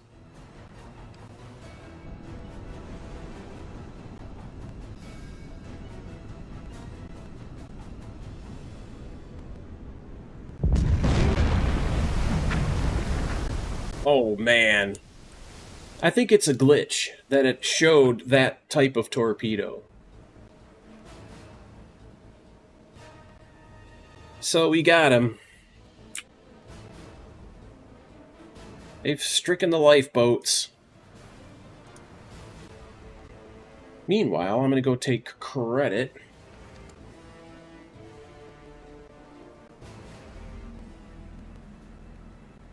$4,873 tons. That was worth a torpedo. That's a good solid hit there, man.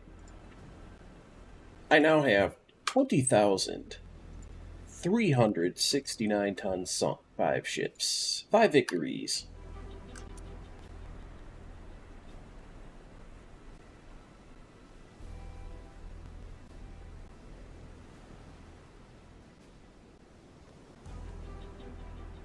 Fun stuff. Once his gun's below water, I'm going to surface and go get some practice with my 5-inch 25 cal. I'm going to go sink that lifeboat with it. I want to shoot. I don't know that I've shot it. There's nobody on the gun. Yes, there is. If I were to surface now, I mean, you want to talk about dedication. That guy just... There's a crew of 2 there, and they're still... The ship is sinking, and they're not even getting into those lifeboats. They're just kind of hanging out back there.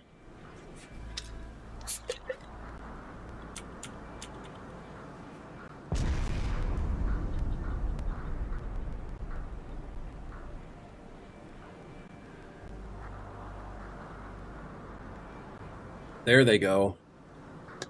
Yes, sir. Ahead slow. Yes, sir.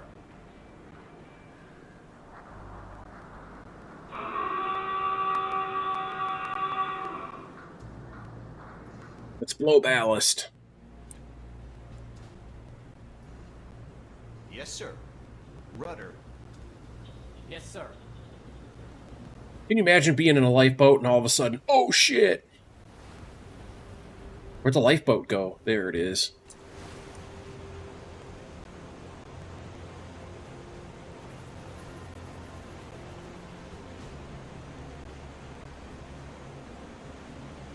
Yes, sir. Ahead standard. Yes, sir.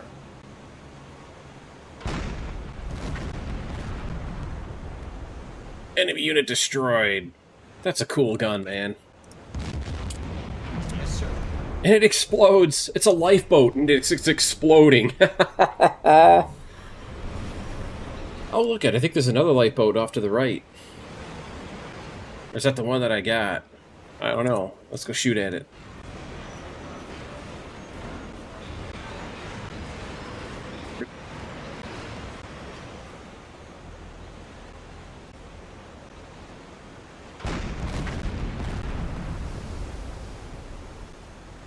That might be the one I already destroyed.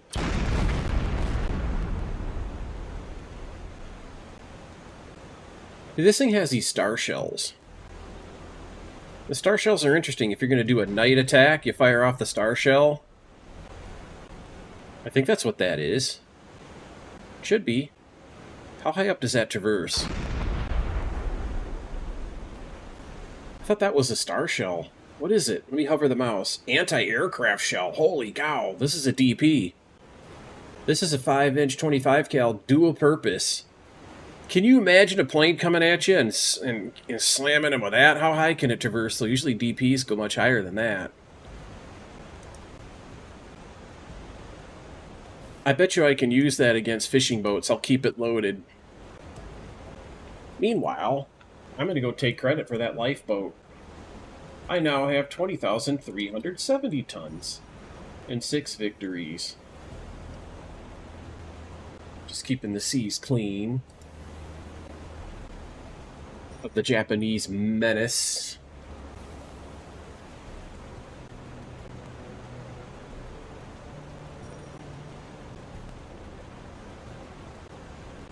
Take a deep breath. Let's look at plot. I can erase my doodles. Don't need those.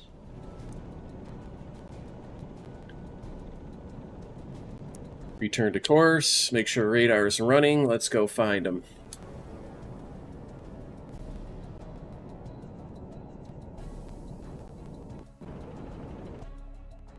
Whoops. Don't want to load game. I want to save game. I'm going to save and overwrite patrol. Just so I have a checkpoint to come back to if there's an issue.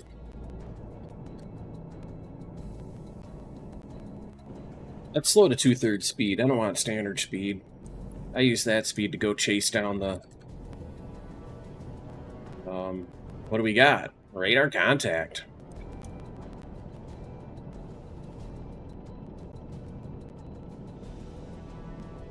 Let's go investigate. Oh wow, what's that? A warship medium speed. There's a warship coming here. What in the hell? Bearing 3. What time is it? 0602, so dawn is breaking here. The sun is coming through my periscope mast.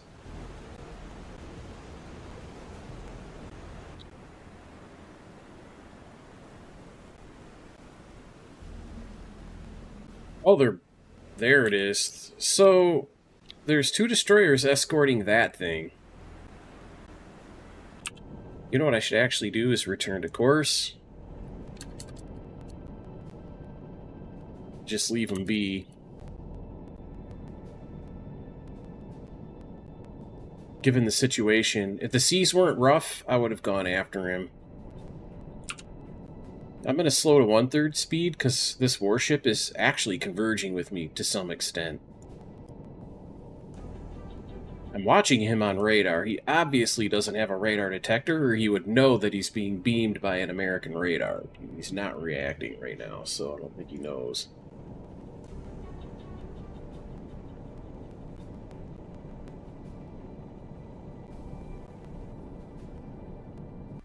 Oh, aircraft! Yes, sir. Crash dive! They're turning 2, they're turning 2. Flank speed, hard to port.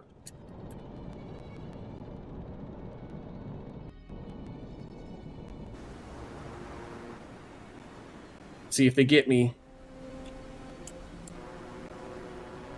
There they go.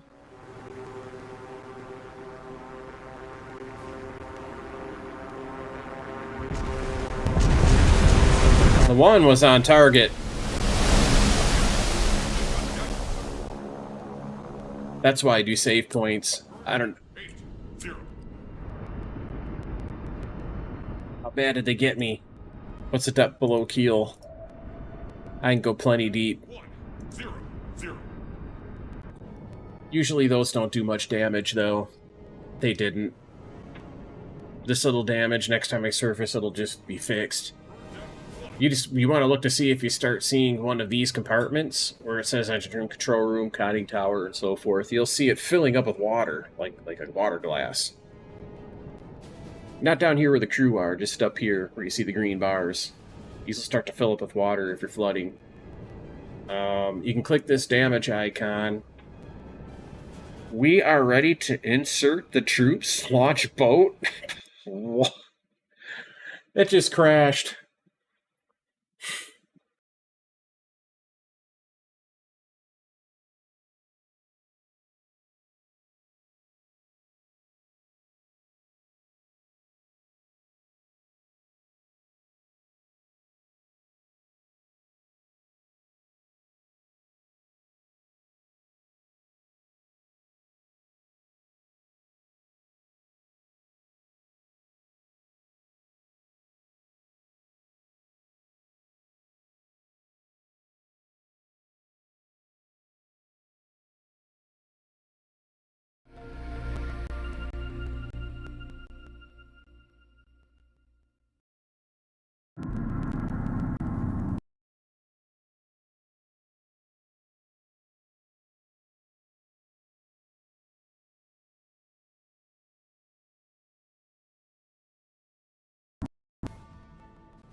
Yes, sir.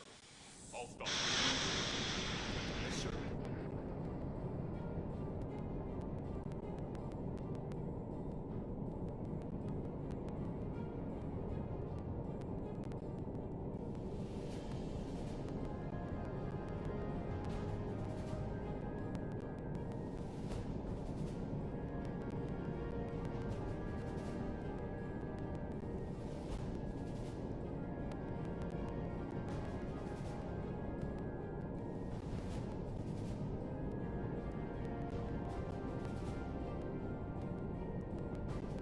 Yes, sir. Ahead slow.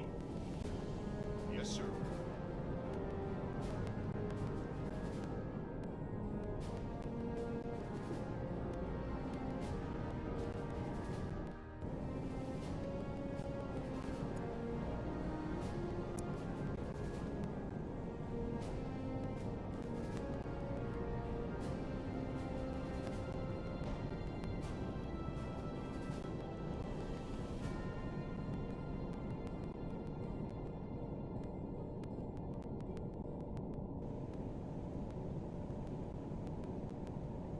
Yes, sir.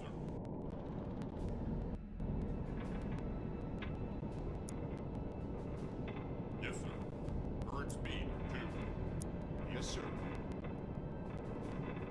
Yes, sir. Current speed.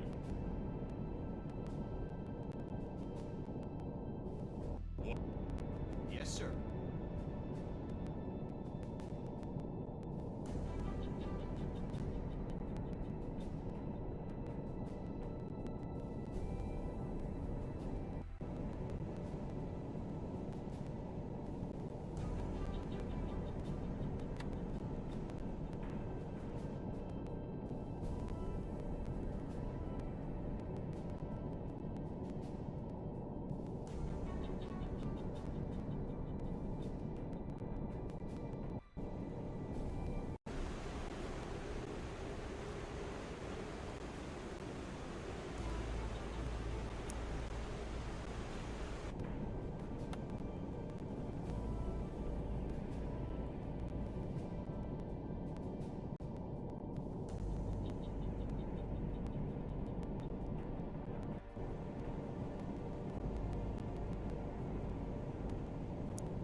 Yes, sir.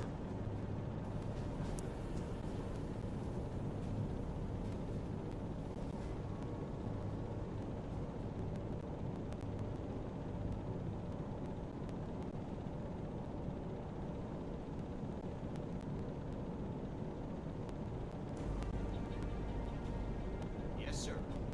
New course. 3, 6. Yes, sir. Periscope depth.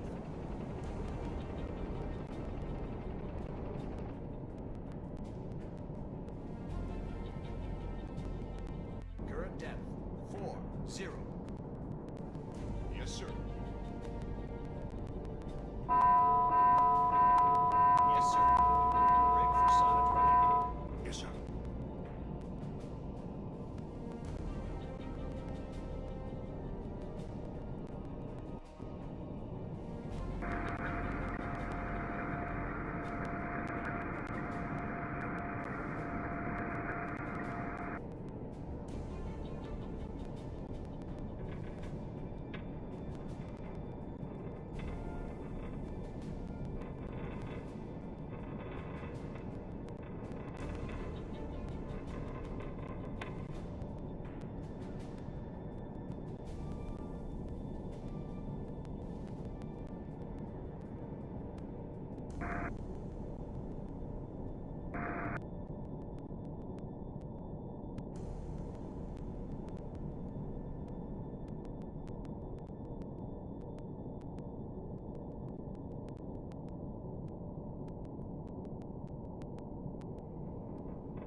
All this time I was muted. I didn't even quite realize that. Sorry about that. I have no idea how long that's been like that, but you haven't missed anything. It's been just monologue about the game.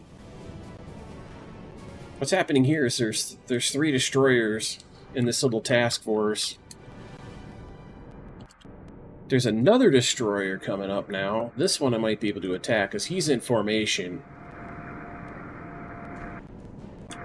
Let's see if I can get this one in formation. I can figure out what he is. I think it's another Asashio.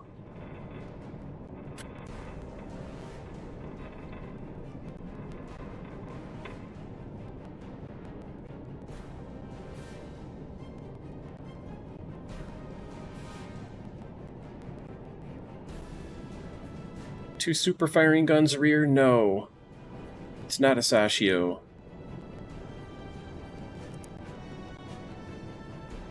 Is it that guy? No. They can be tricky at night to identify. Maybe it is a Sashio. Let me go back to the Sashio. Yeah, it's Fubuki. That's him right there.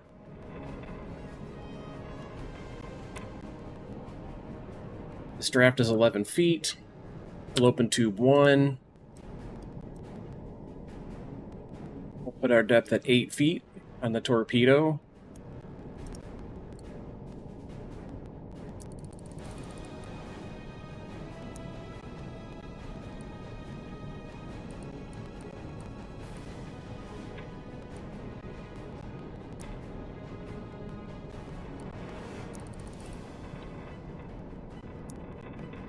Okay, so that calculation 12.5 is incorrect. This is a good calculation here. Firing to 1. I want to follow this torpedo, man. This will be fun. Let me double check, make sure you got audio on me. You do. Where'd that torp go? There it is.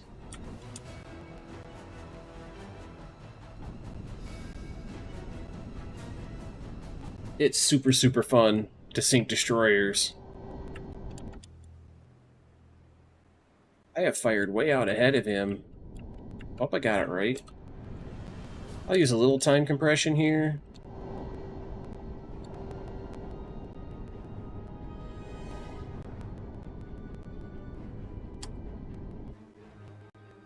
Yeah, it's a miss out in front. Son of a gun, man. You know what it is I got the range wrong. I'm sure that's the problem. But I don't know, man. Maybe it's because he's turning. Let's find out. If he's coming along fast enough... No, he ain't gonna reach these. This torpedo's a loss. It's a lost cause.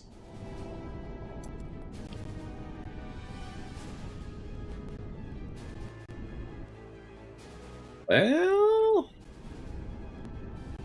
according to the blue needle, red needle thing... Oh, yeah, it's a miss. Oh, God, I should have stayed with 12.5 for the speed. That would have been a hit.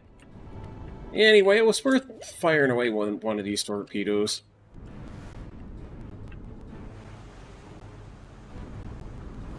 That torp should miss. Oh, no, he's on target. Will it hit? Will it hit? Oh, my God. I got him. Midships, too.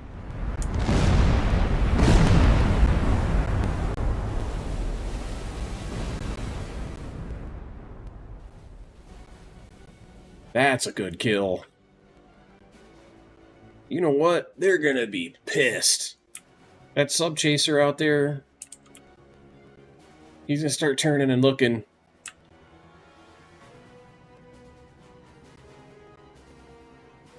See, all of these submarines are in World Warships, and you know, every time I play this game and I see these things, it makes me want to go play it.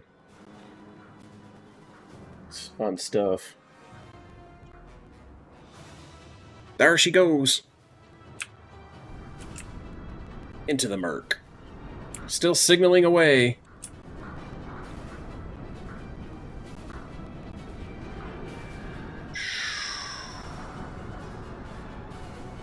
There you go to your new permanent home. An eternal patrol.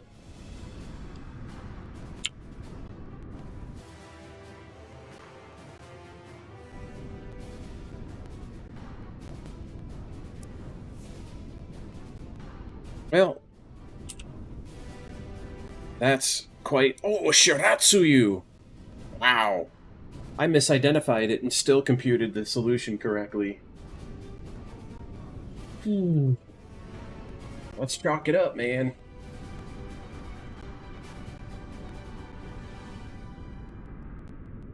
It's a 1685 tonner.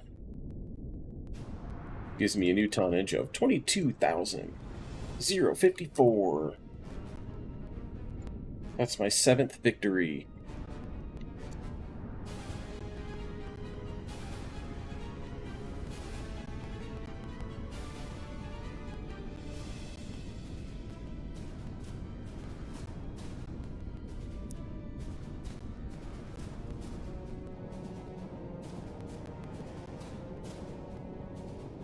Okay, at this point, I'll order my crew to return to course. Return into course, sir. Yes, sir. Return into course, sir. Yes, sir. We can dive to 150 feet. No depth. 1, 5, 1. Yes, sir. Go to 1/3 speed to avoid detection. They don't even know where to begin looking for me because that was an electric torpedo, so there's no wake. Oh, they're coming, they're coming, they're coming. Hang on. He's pinging me. Let's see if this is a Sashio. Kind of doesn't look like it from in front.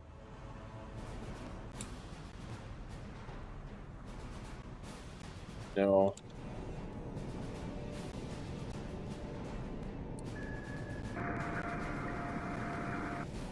Yes, sir. Dive plane set for normal dive. Yes, sir. Deploying decoys. Deploying decoys. I'll launch some decoys. Current depth 160. Yes, sir. New depth 2, sir. 9.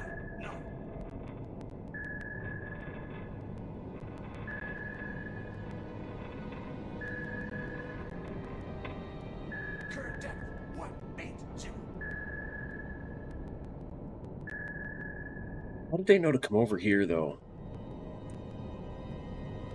Passing thermal layer. Okay, so the minute I pass the thermal layer, boom, the pinging stopped. They've lost me. Current depth 200. Yes, sir. New course 10. Yes, sir.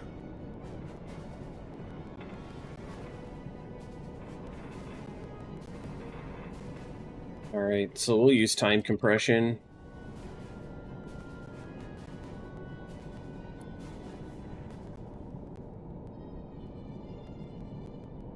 So they'll mess around over here where the decoy is while I sneak away. I can return to course. Now we're under time compression.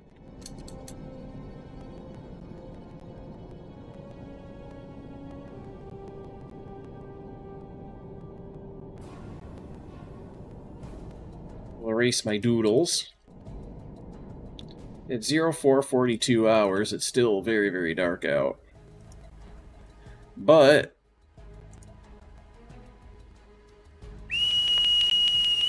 Yes, sir.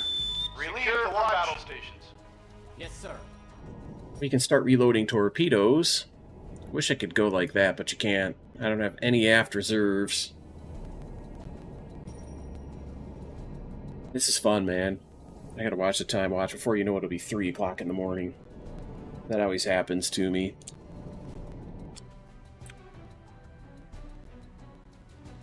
I'm way deep, too. So, let's, how far away did I just sail? 7 miles. Yes, sir. Low ballast.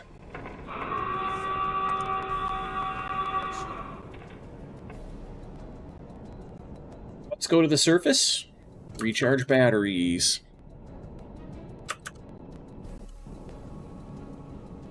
Proceed at 2/3 speed. Calm sea state. I'll run radar for a minute just to kind of see where they're at. Make sure they're not too close. Oh, they've moved on. They're gone. But since it is daybreak, I'm going to turn off the radar. There's nothing near here to track. Let's just go by visual only for the time being. What's this? A slow convoy. I might be able to intercept it at full speed. I hate doing this, though, because it's just such a fuel drain. Now we'll turn east from here. Just to see if we can find them. Momentarily, I'll run radar. Diesel reserve is down to 50%. Aha, picked him up on radar. This time was 0730. Hang on, I gotta make some notes.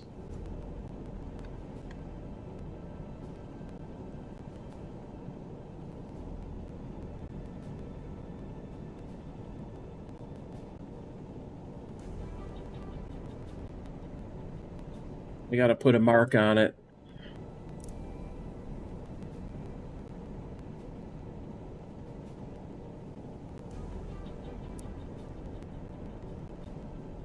And how far did they go? Is the million-dollar question. 15 nautical miles.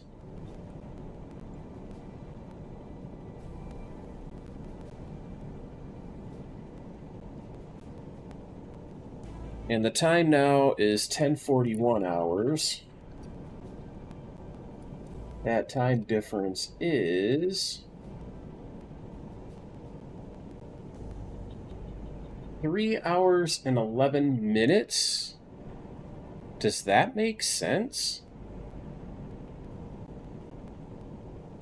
10:41. 07:30 to 10:40 hours. That's 3 hours and 11 minutes. It's 191. That doesn't make sense. I'll plug it in anyways. I mean...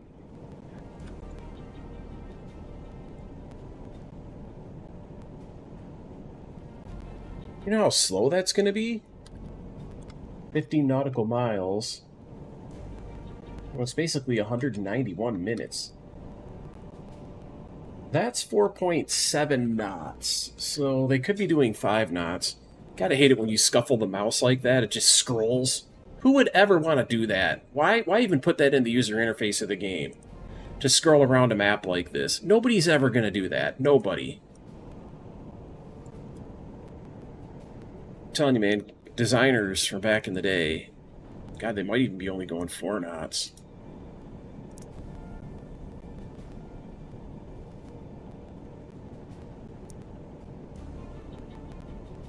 Yes, sir. I can go to standard speed.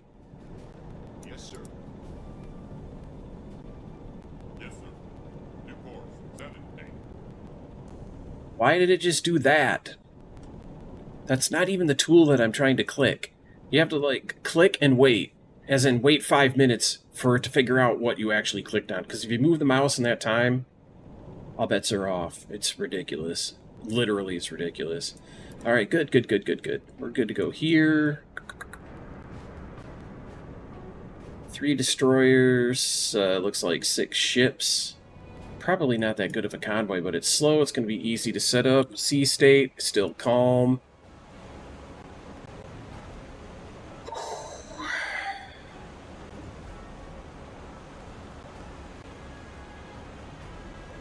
This should be a good and easy attack. By the way, everybody, happy Monday. I'm gonna have to get going pretty soon, I'm afraid. Alright. Time compression. Oh, first, let's save a checkpoint. Let's make sure I didn't screw up and not load torpedoes. That's all good. Back to the map view, time compression. What am I seeing? Radar contact. Oh, yeah. I forgot. We don't want radar anymore. Long range.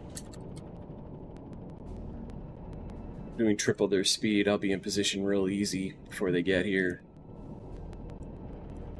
See, I'm starting to pick them up on hydrophones.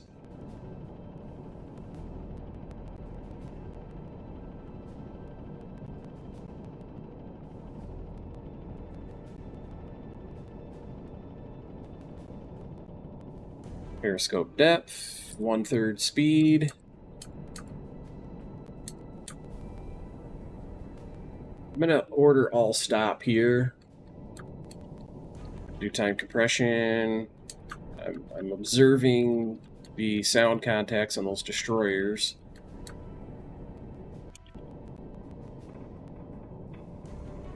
Let's go take a look.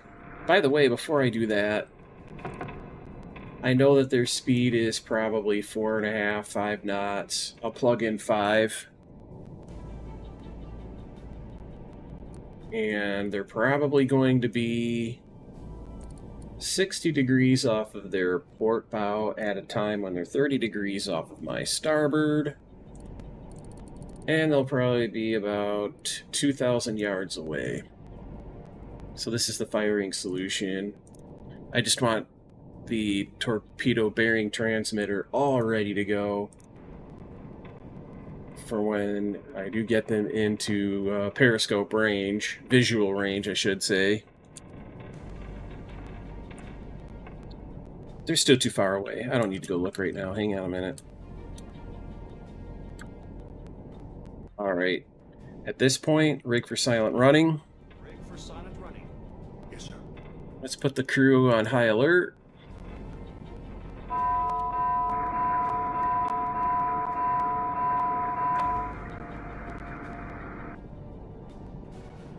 Not that far over. There he is. I saw him.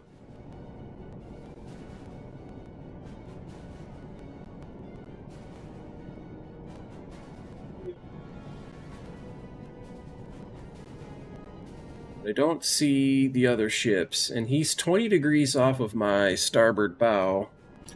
And at great distance, I'm safe to proceed. Let's go to 1/3 speed. Let's ease up into attack position. Oh, I'll stop. He doubled back. I saw this blue line, which is that destroyer. He was going this way, and then he doubled back. They'll do abrupt things like that. It keeps them from being torpedoed, which they like to avoid.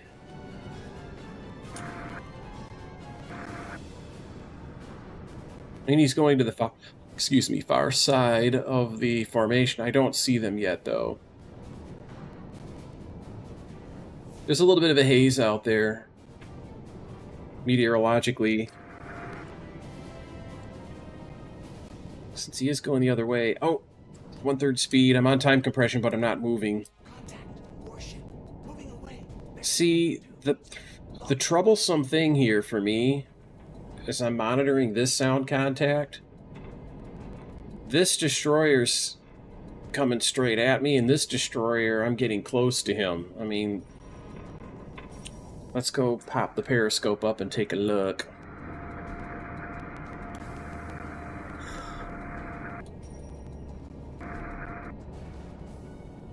I still don't have a visual. Yes, I do. Look at that. Little tanker. Another little something or other. I think that's a tanker. Yeah, there's tankers here big time. There's that destroyer. This might not be one of those approaches where I come in behind that destroyer I just looked at that's dead ahead of me and then stop. I don't think I'm going to have time to stop. But I still think I can pull off this attack, but I'm going to have to do it kind of on the fly, I think. We'll use a little time compression here. The ship in front of me disappeared. He has stopped.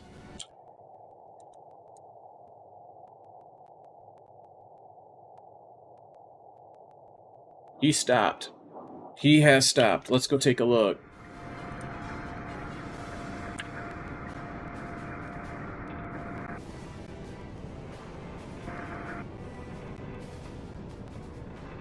There's the... Where did he go? Did he sink? No, there he is. But if I leave my periscope alone, look how slow he's going. I almost should torpedo him. But these are slow. These electric torpedoes are slow. And he's definitely going to start moving around before I get an opportunity to use... Oh, there's a 10,000 tonner on the far side. I might fire off a couple torpedoes at him in a spread, see if I can catch him. He's a hard hit. That's a good one to sink. There's two of them. Gosh dang, man, I'm on the wrong side of this thing. If I was attacking from the other side, I'm on, you know, the west side. If I was on the east side, two things. Number one, the destroyer over there is gone. He went off looking for something, and I'm not there. I mean, this would just be such a good attack. These two ships right here are 10,000 tonners. Meanwhile, I'm going to command my periscopes to come down. And I'm going to time compression my way here. Now I'm going to get super, super close. I'm just going to go. Now I picked up that destroyer. Let's turn off time compression and go take a look.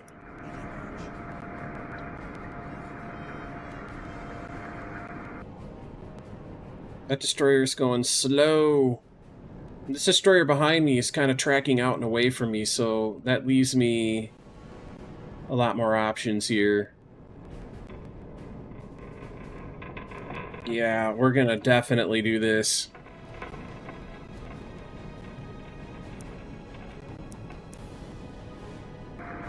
I'll hide the periscope while I get this all set up. This takes so long clicking through this garbage.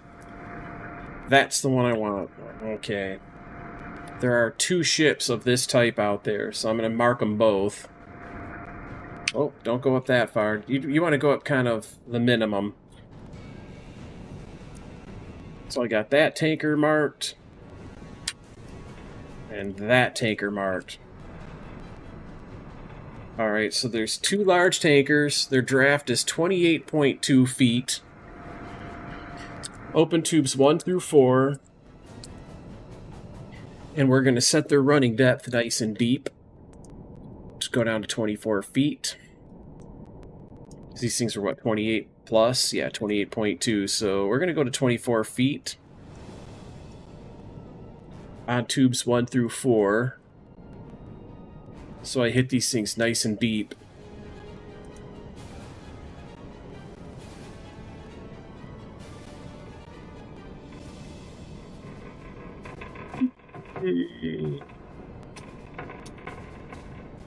What if I toggle these? If the influence will start working like it's a glitch. In case they run deep on me. Excellent. Tubes 1 through 4 are ready to go.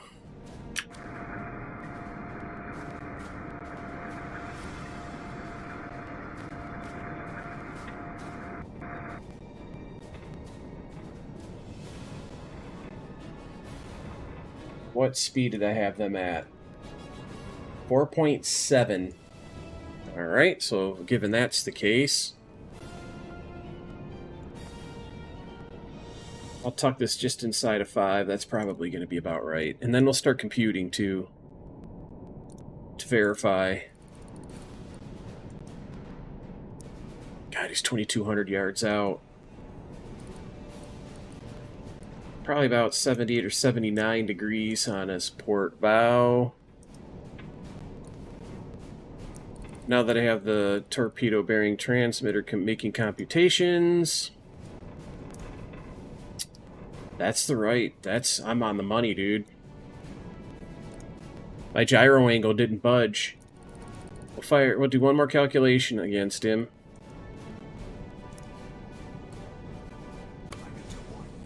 I'll fire that torpedo tube. I'll go a little bit higher than 5 for the second torpedo. Let's go back to 4.7.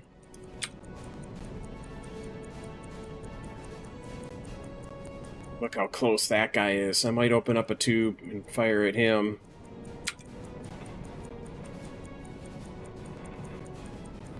This is going to be a tough shot to line up, man. With all that obstruction in the way of that other passing ship. That ship is a similar distance.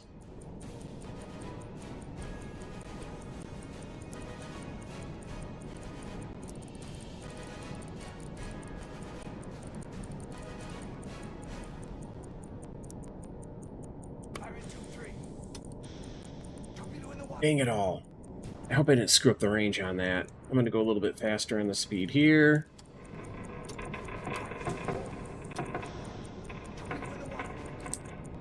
Let's figure out what he is. We'll open tube 5 and fire at him.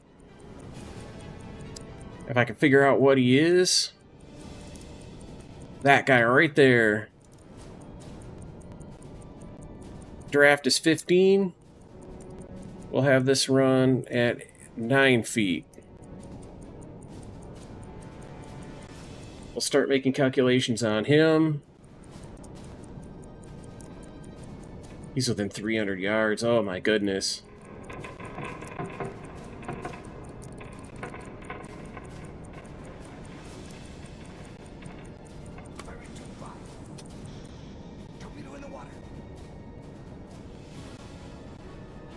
Tube 6. Is anybody else to shoot at? Oh, he's shooting at me. He sees my periscope. Torpedo impact. Oh, I'm hitting the 10,000 tonner out there. Hell yeah. Torpedo impact. Wasn't I shooting at this guy point blank? Or did I shoot? I probably shot at that one over there. Both of those torpedoes hit.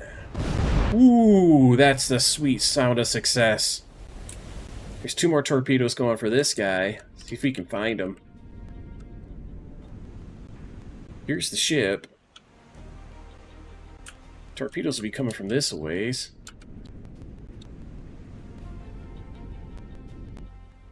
I don't know how I missed that point blank shot.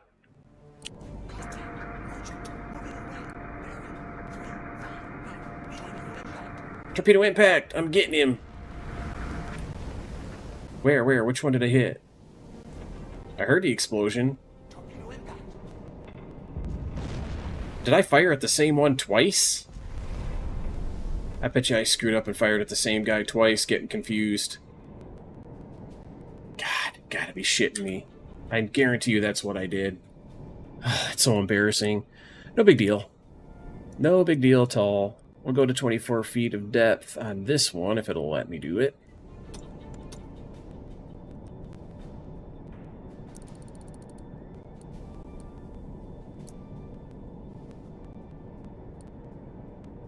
About 70 degrees off of his port bow. I think he's still doing 5 knots. We'll see.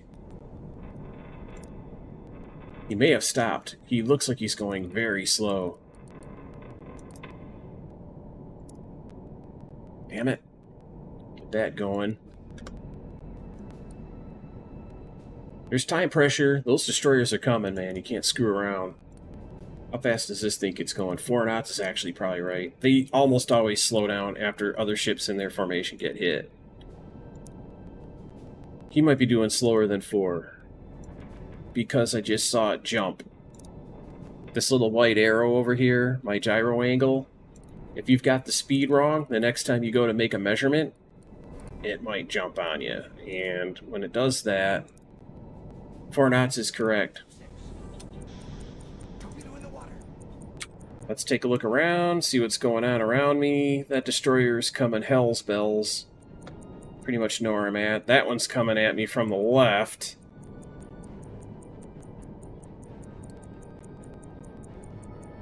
See some lifeboats out there. These ships, some of these ships are turning maneuvering, so he might miss my torpedo. And I have a stern tube that I can shoot, but there's nothing back there except a destroyer. And he's going to be jinking. He's just no way of getting him. So here's what we'll do. We'll dive down 200 feet. We'll get below the thermocline. We'll avoid... I found my torpedo. We'll avoid the counterattack. That torpedo is kind of on target, too. I think this could be another kill. Current depth. Yeah, this is going to be a kill. Fun stuff, man. Very fun stuff. Yeah, 4 knots was an overestimation. This is going to hit him way out on the bow.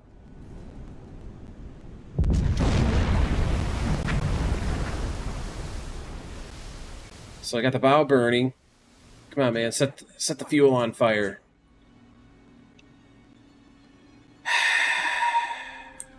Might not be enough. Usually if one torpedo's going to kill it a few seconds after you start a fire like this, another fire breaks out somewhere else on the decks, and that didn't happen. So I think he's going to stay afloat. 4-0. And I hit him in the bow. He's already going slow. Let's go ahead standard. Ahead standard. We'll secure from silent running. I'm not altogether that concerned about that.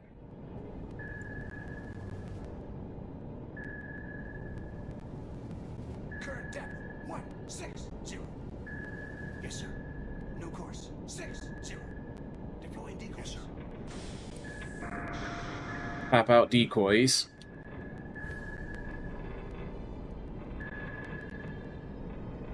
Current depth 180. Yes, sir. New depth 25.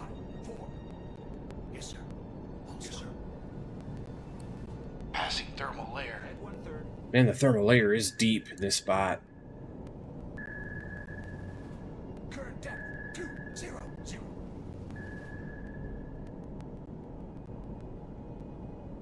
Start watching for the counterattack. Weak pings. I don't think they're that on top of me. I think they're going to go for the decoys.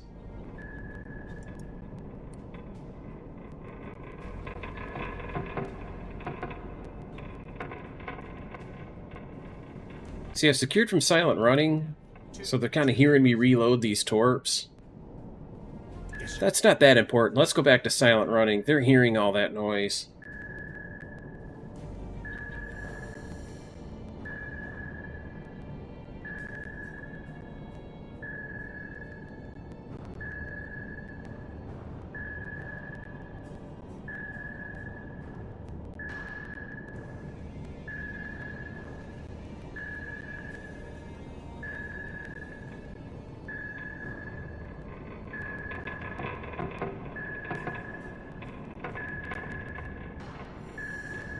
Let's see where they're at on plot.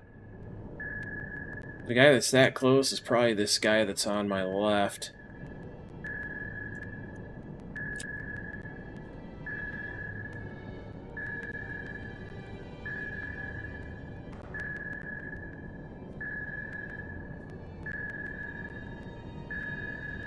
Current depth 240.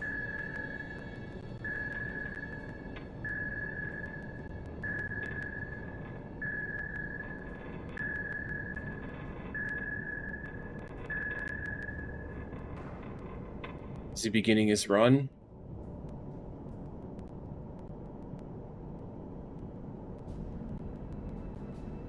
Pinging stopped. They usually don't stop pinging until they're about to drop.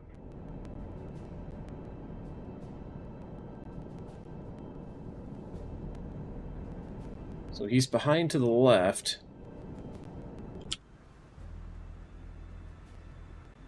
There's one that I sunk. Did I get both of them? Let's look. No.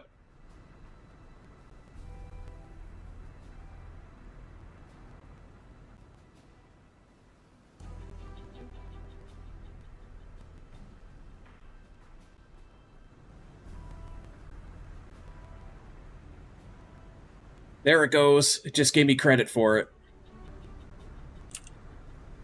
I did end up getting it.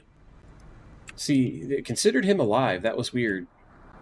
As damaged as this thing was going down by the bow.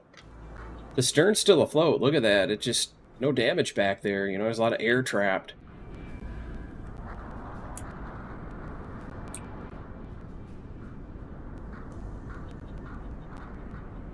It's just...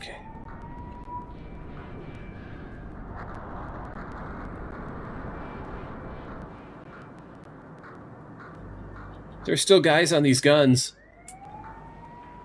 Look at that, standing sideways. I always get such a kick out of that.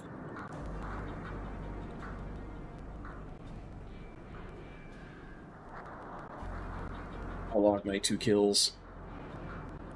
They're big ones too. Both of them 10,000 plus. Those are some damn good hits.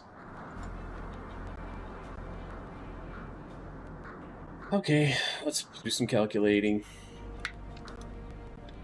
10,008 tons plus 10,033 tons. That's 42,095.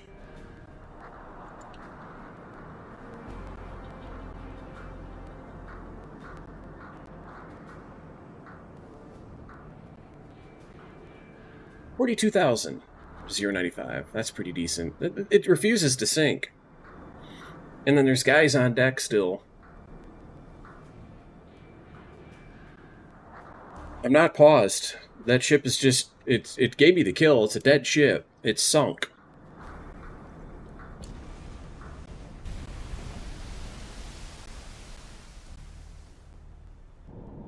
I'm going to be able to see it in a minute.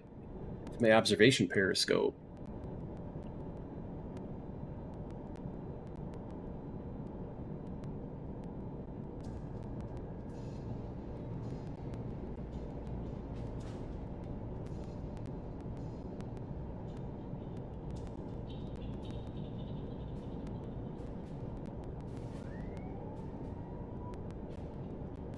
Let me do some time compression.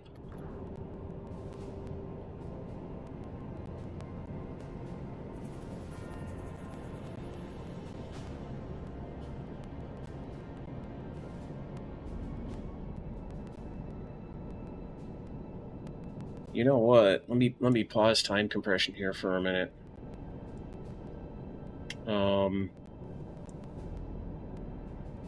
They're worth having another go at.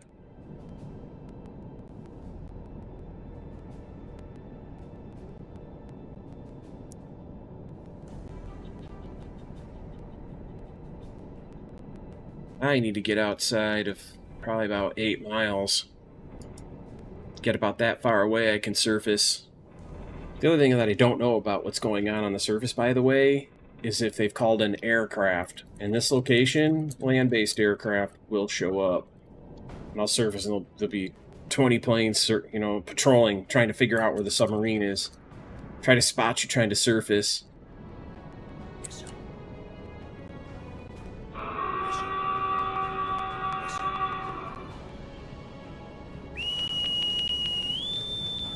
Secure from battle stations. Yes, sir. Man, my crew, 3, 5, yes, sir. 6.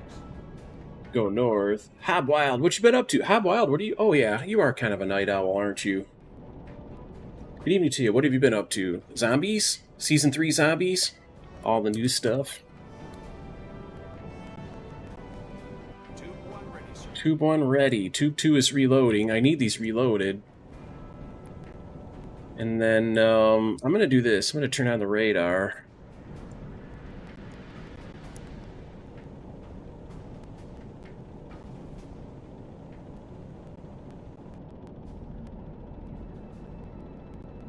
New stuff till reloaded? What? Okay. Yeah, that would make sense. Keep tracking them on radar. Just so I can see if the destroyers start looking for me.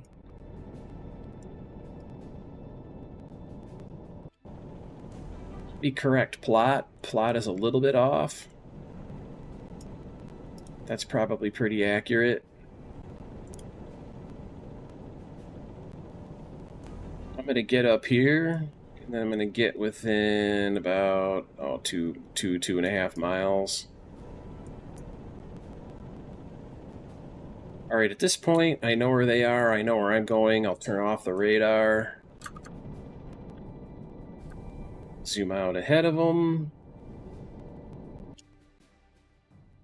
All the new zombie stuff doesn't come with the new season. You just get stuff when the season Reloaded comes. How long do you have to wait for Reloaded? It's season 3, right? I mean, right now. So, it seems like they should give you... There's 6 seasons, aren't there, normally? Like, isn't season 3 normally Reloaded? Reloaded is the halfway point, the way I remember it. Talk about Call of Duty.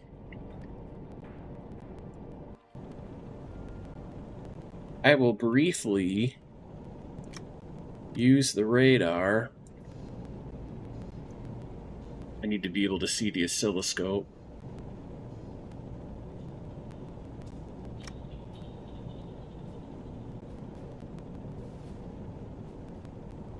Single contact. Bearing. 281. Long range. So they are... That says meters, but I think it means yards. Just within 30,000.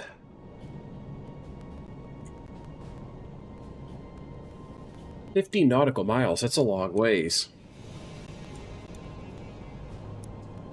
Does this jibe with that? Yeah, 14, so it's real close.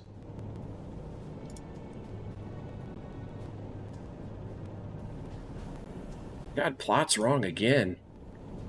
Let me fix this.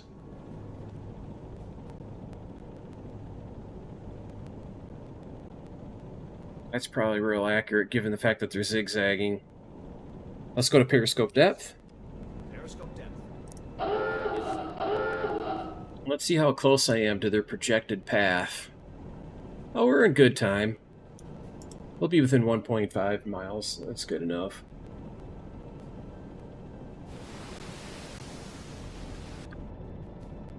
Time compression, 1/3 speed.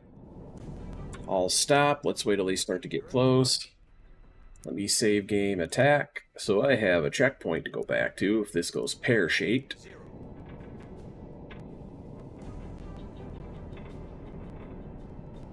And we'll wait until my hydrophones start picking them up. There they are. What's the sea state? Oh, it's still calm. It's getting dark. Gotta love it. Things you love to see. I might even take a Tylenol when I go to bed. Developing a little bit of a headache. Okay, they're kind of coming straight at me. And I don't know if that's a good thing or not. Probably, honestly, not. Because... oh, they are just absolutely coming right towards me. They're gonna run my ass over. Let's use the drone. The God mode drone. See what's going on here.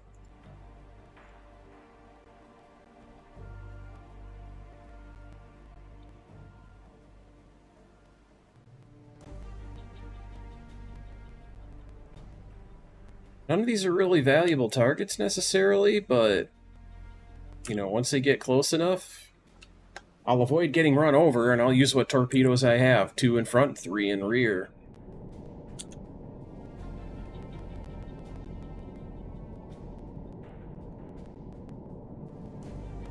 So use time compression, let them work their way up to me. Okay, now they look like they're kind of going more behind me. Contact. Warship. Closing. Bearing. 27. So we'll rig for silent running, and we'll go on reverse, 1/3 speed, rudders amidships. Actually having to back up to get an attack here. Alright, now we're going to pop up the periscope, start doing some damage. I'll hide that periscope.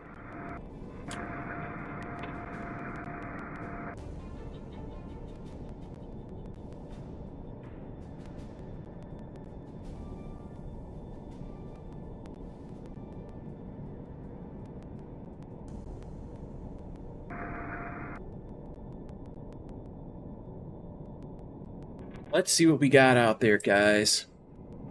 I think that's what that is. Hang on.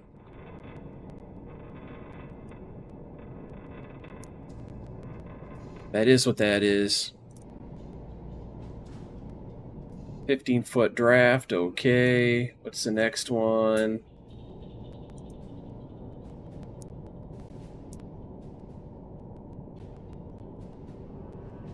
That's a coastal composite freighter. I think that's what that is back there. That is what that is. The medium old tanker is a draft of 21, so tube 7 for him.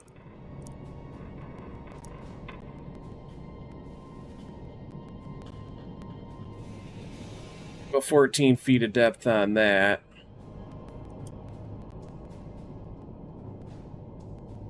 I'll stop. Yes, sir. We'll do tube 8 on that guy. And we'll go 9 feet of depth on that. Alright, so we have targets. Let's start dialing it in. Shoot at the distant target first.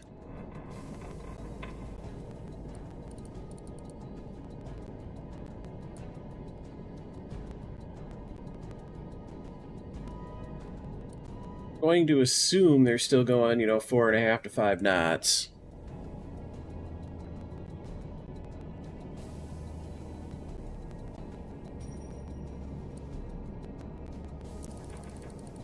I'm going to wait till he gets on his right rudder and starts to straighten out there. To do my launch. How close is this guy getting? Once he gets to where he's more over here, like straight back, then I'm going to nail him. Who did I see? There's somebody else out there. Small old engine aft? No, that's the guy that's close.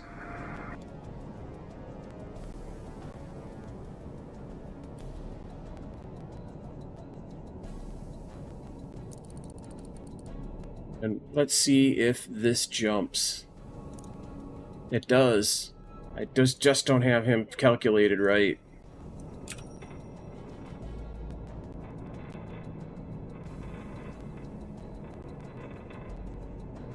Man, this guy's passing right by me. Holy cow, look how close. 600 meters tops. But I want to shoot at the distance ship first.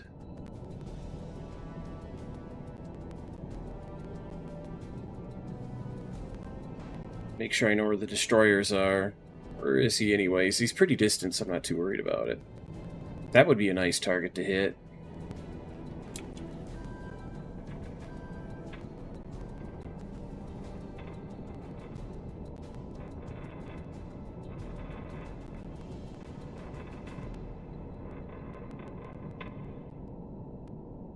It's kind of going away from me because of the zigzag.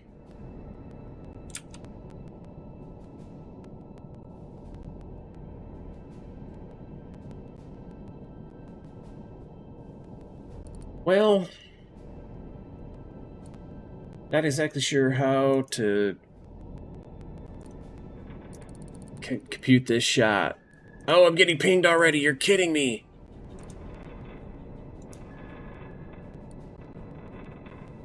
I'm gonna go 5 knots.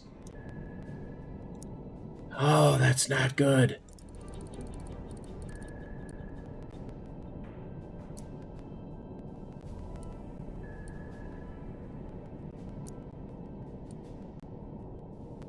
Go a little over 5 knots.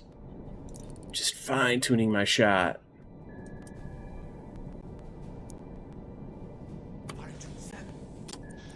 We'll fire that tube off.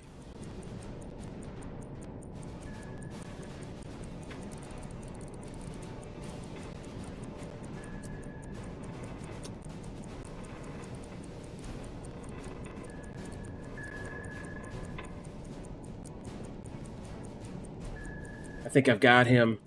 I'm going to take one more measurement just to make sure. He's going a little slower than anticipated. 2 more measurements, and I'll be able to fire just to confirm.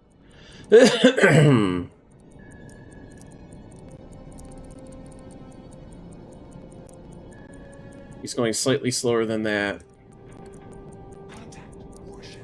Closing. Bearing 280. Long range. We're getting warmer. Fire. Ahead 1/3. Dive. Dive plane set in orbit.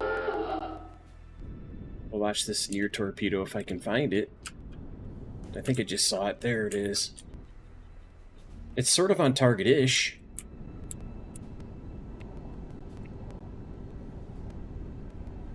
Current depth 80. Is it seriously? Wow. I should go play it. Boom! Current depth 10. Enemy ship destroyed.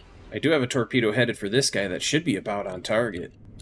If I've aimed right. Current depth 120. I don't see my torpedo. I know it's a miss. Son of a gun. Ah! Current depth 140.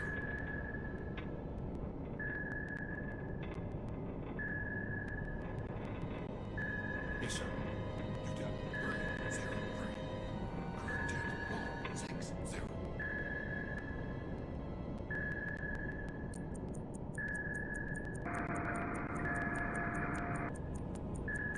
Current depth 180.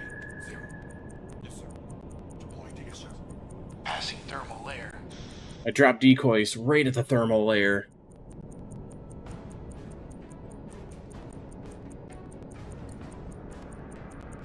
Current depth 200.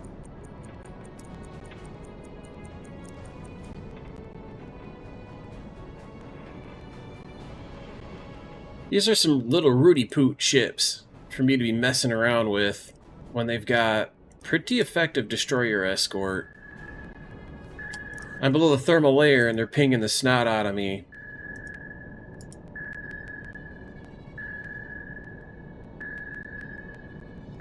Behind to the left? No, ahead to the left.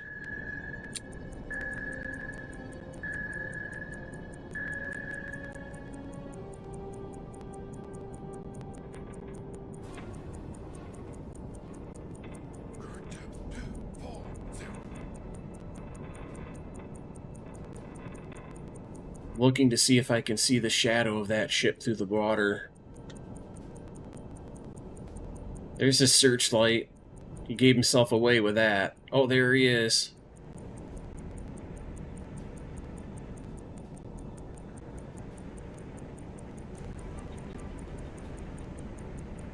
Yes, sir. Hardest over. Yes, sir. Get ready to hit flank speed. He's smack on top of me. I don't see depth charges. Yes, sir. Yes, sir. Oh, that was scary. He went right over the top of me and never dropped. The pinging had stopped, so he didn't have a solution on me either way. Okay, guys. Midships, I'm going west. He was pinging away. He's going back to where the area where I dropped the decoys. So he's probably going to go take the bait. Anyway, that was a close hit. Loud. Current depth I'll chalk that one up too. That's a 1,616 tonner. 1616 I'll plug in.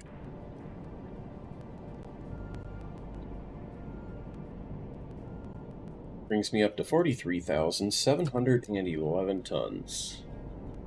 And that would be my 10th ship.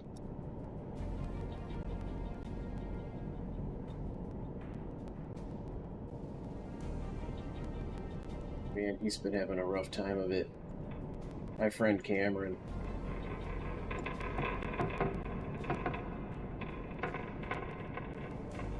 Playing iRacing. I just kind of looked over at his stream. He disconnected. I don't blame him. He's disgusted. He keeps getting wrecked out. Anyway, I do have to update this with a quick little refreshy. There you see it. 10 ships, 43,711 tons. Spend a good night.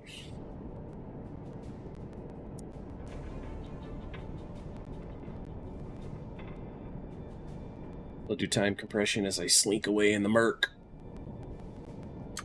Angry destroyer's looking for me. You know, in the grand scheme of things, I kind of just need to get to Mios Woendi. I'm sort of lowish on fuel. Not terribly so, but... And I'm getting critically low on torpedoes. So let's command my crew to take this thing back to its plotted course.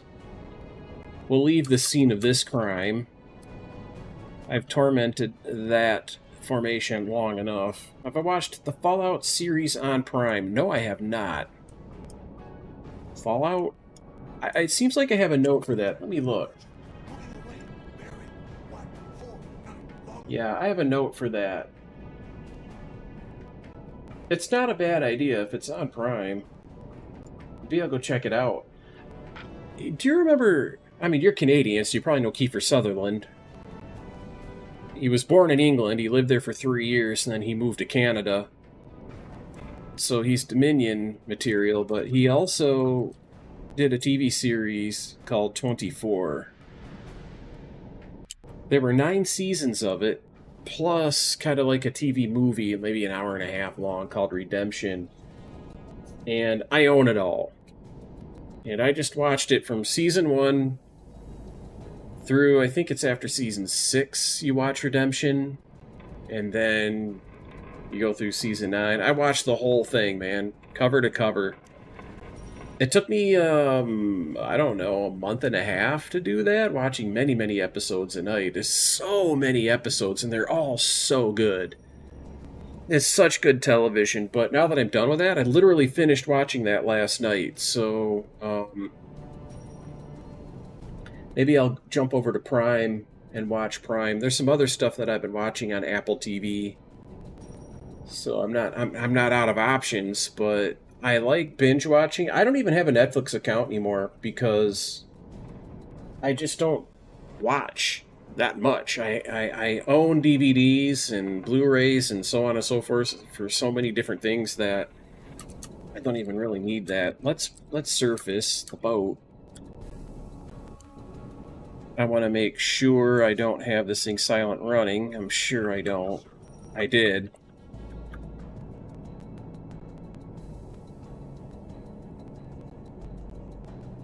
Make sure that the radar's off. That's good. The Last of Us is good too, yeah. I need suggestions. I appreciate that.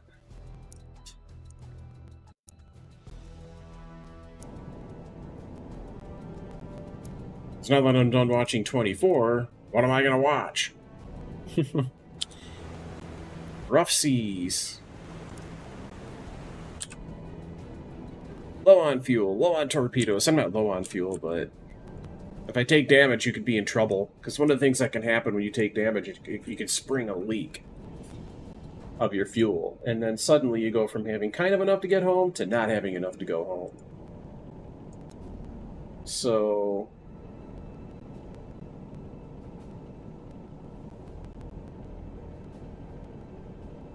anyway, Hobwild, I'm going to back out. I'm going to go check out Fallout. I'm going to go at least add it to my, want to watch list. But right now, I did just do a save game. I'm going to double save it just to make doubly sure.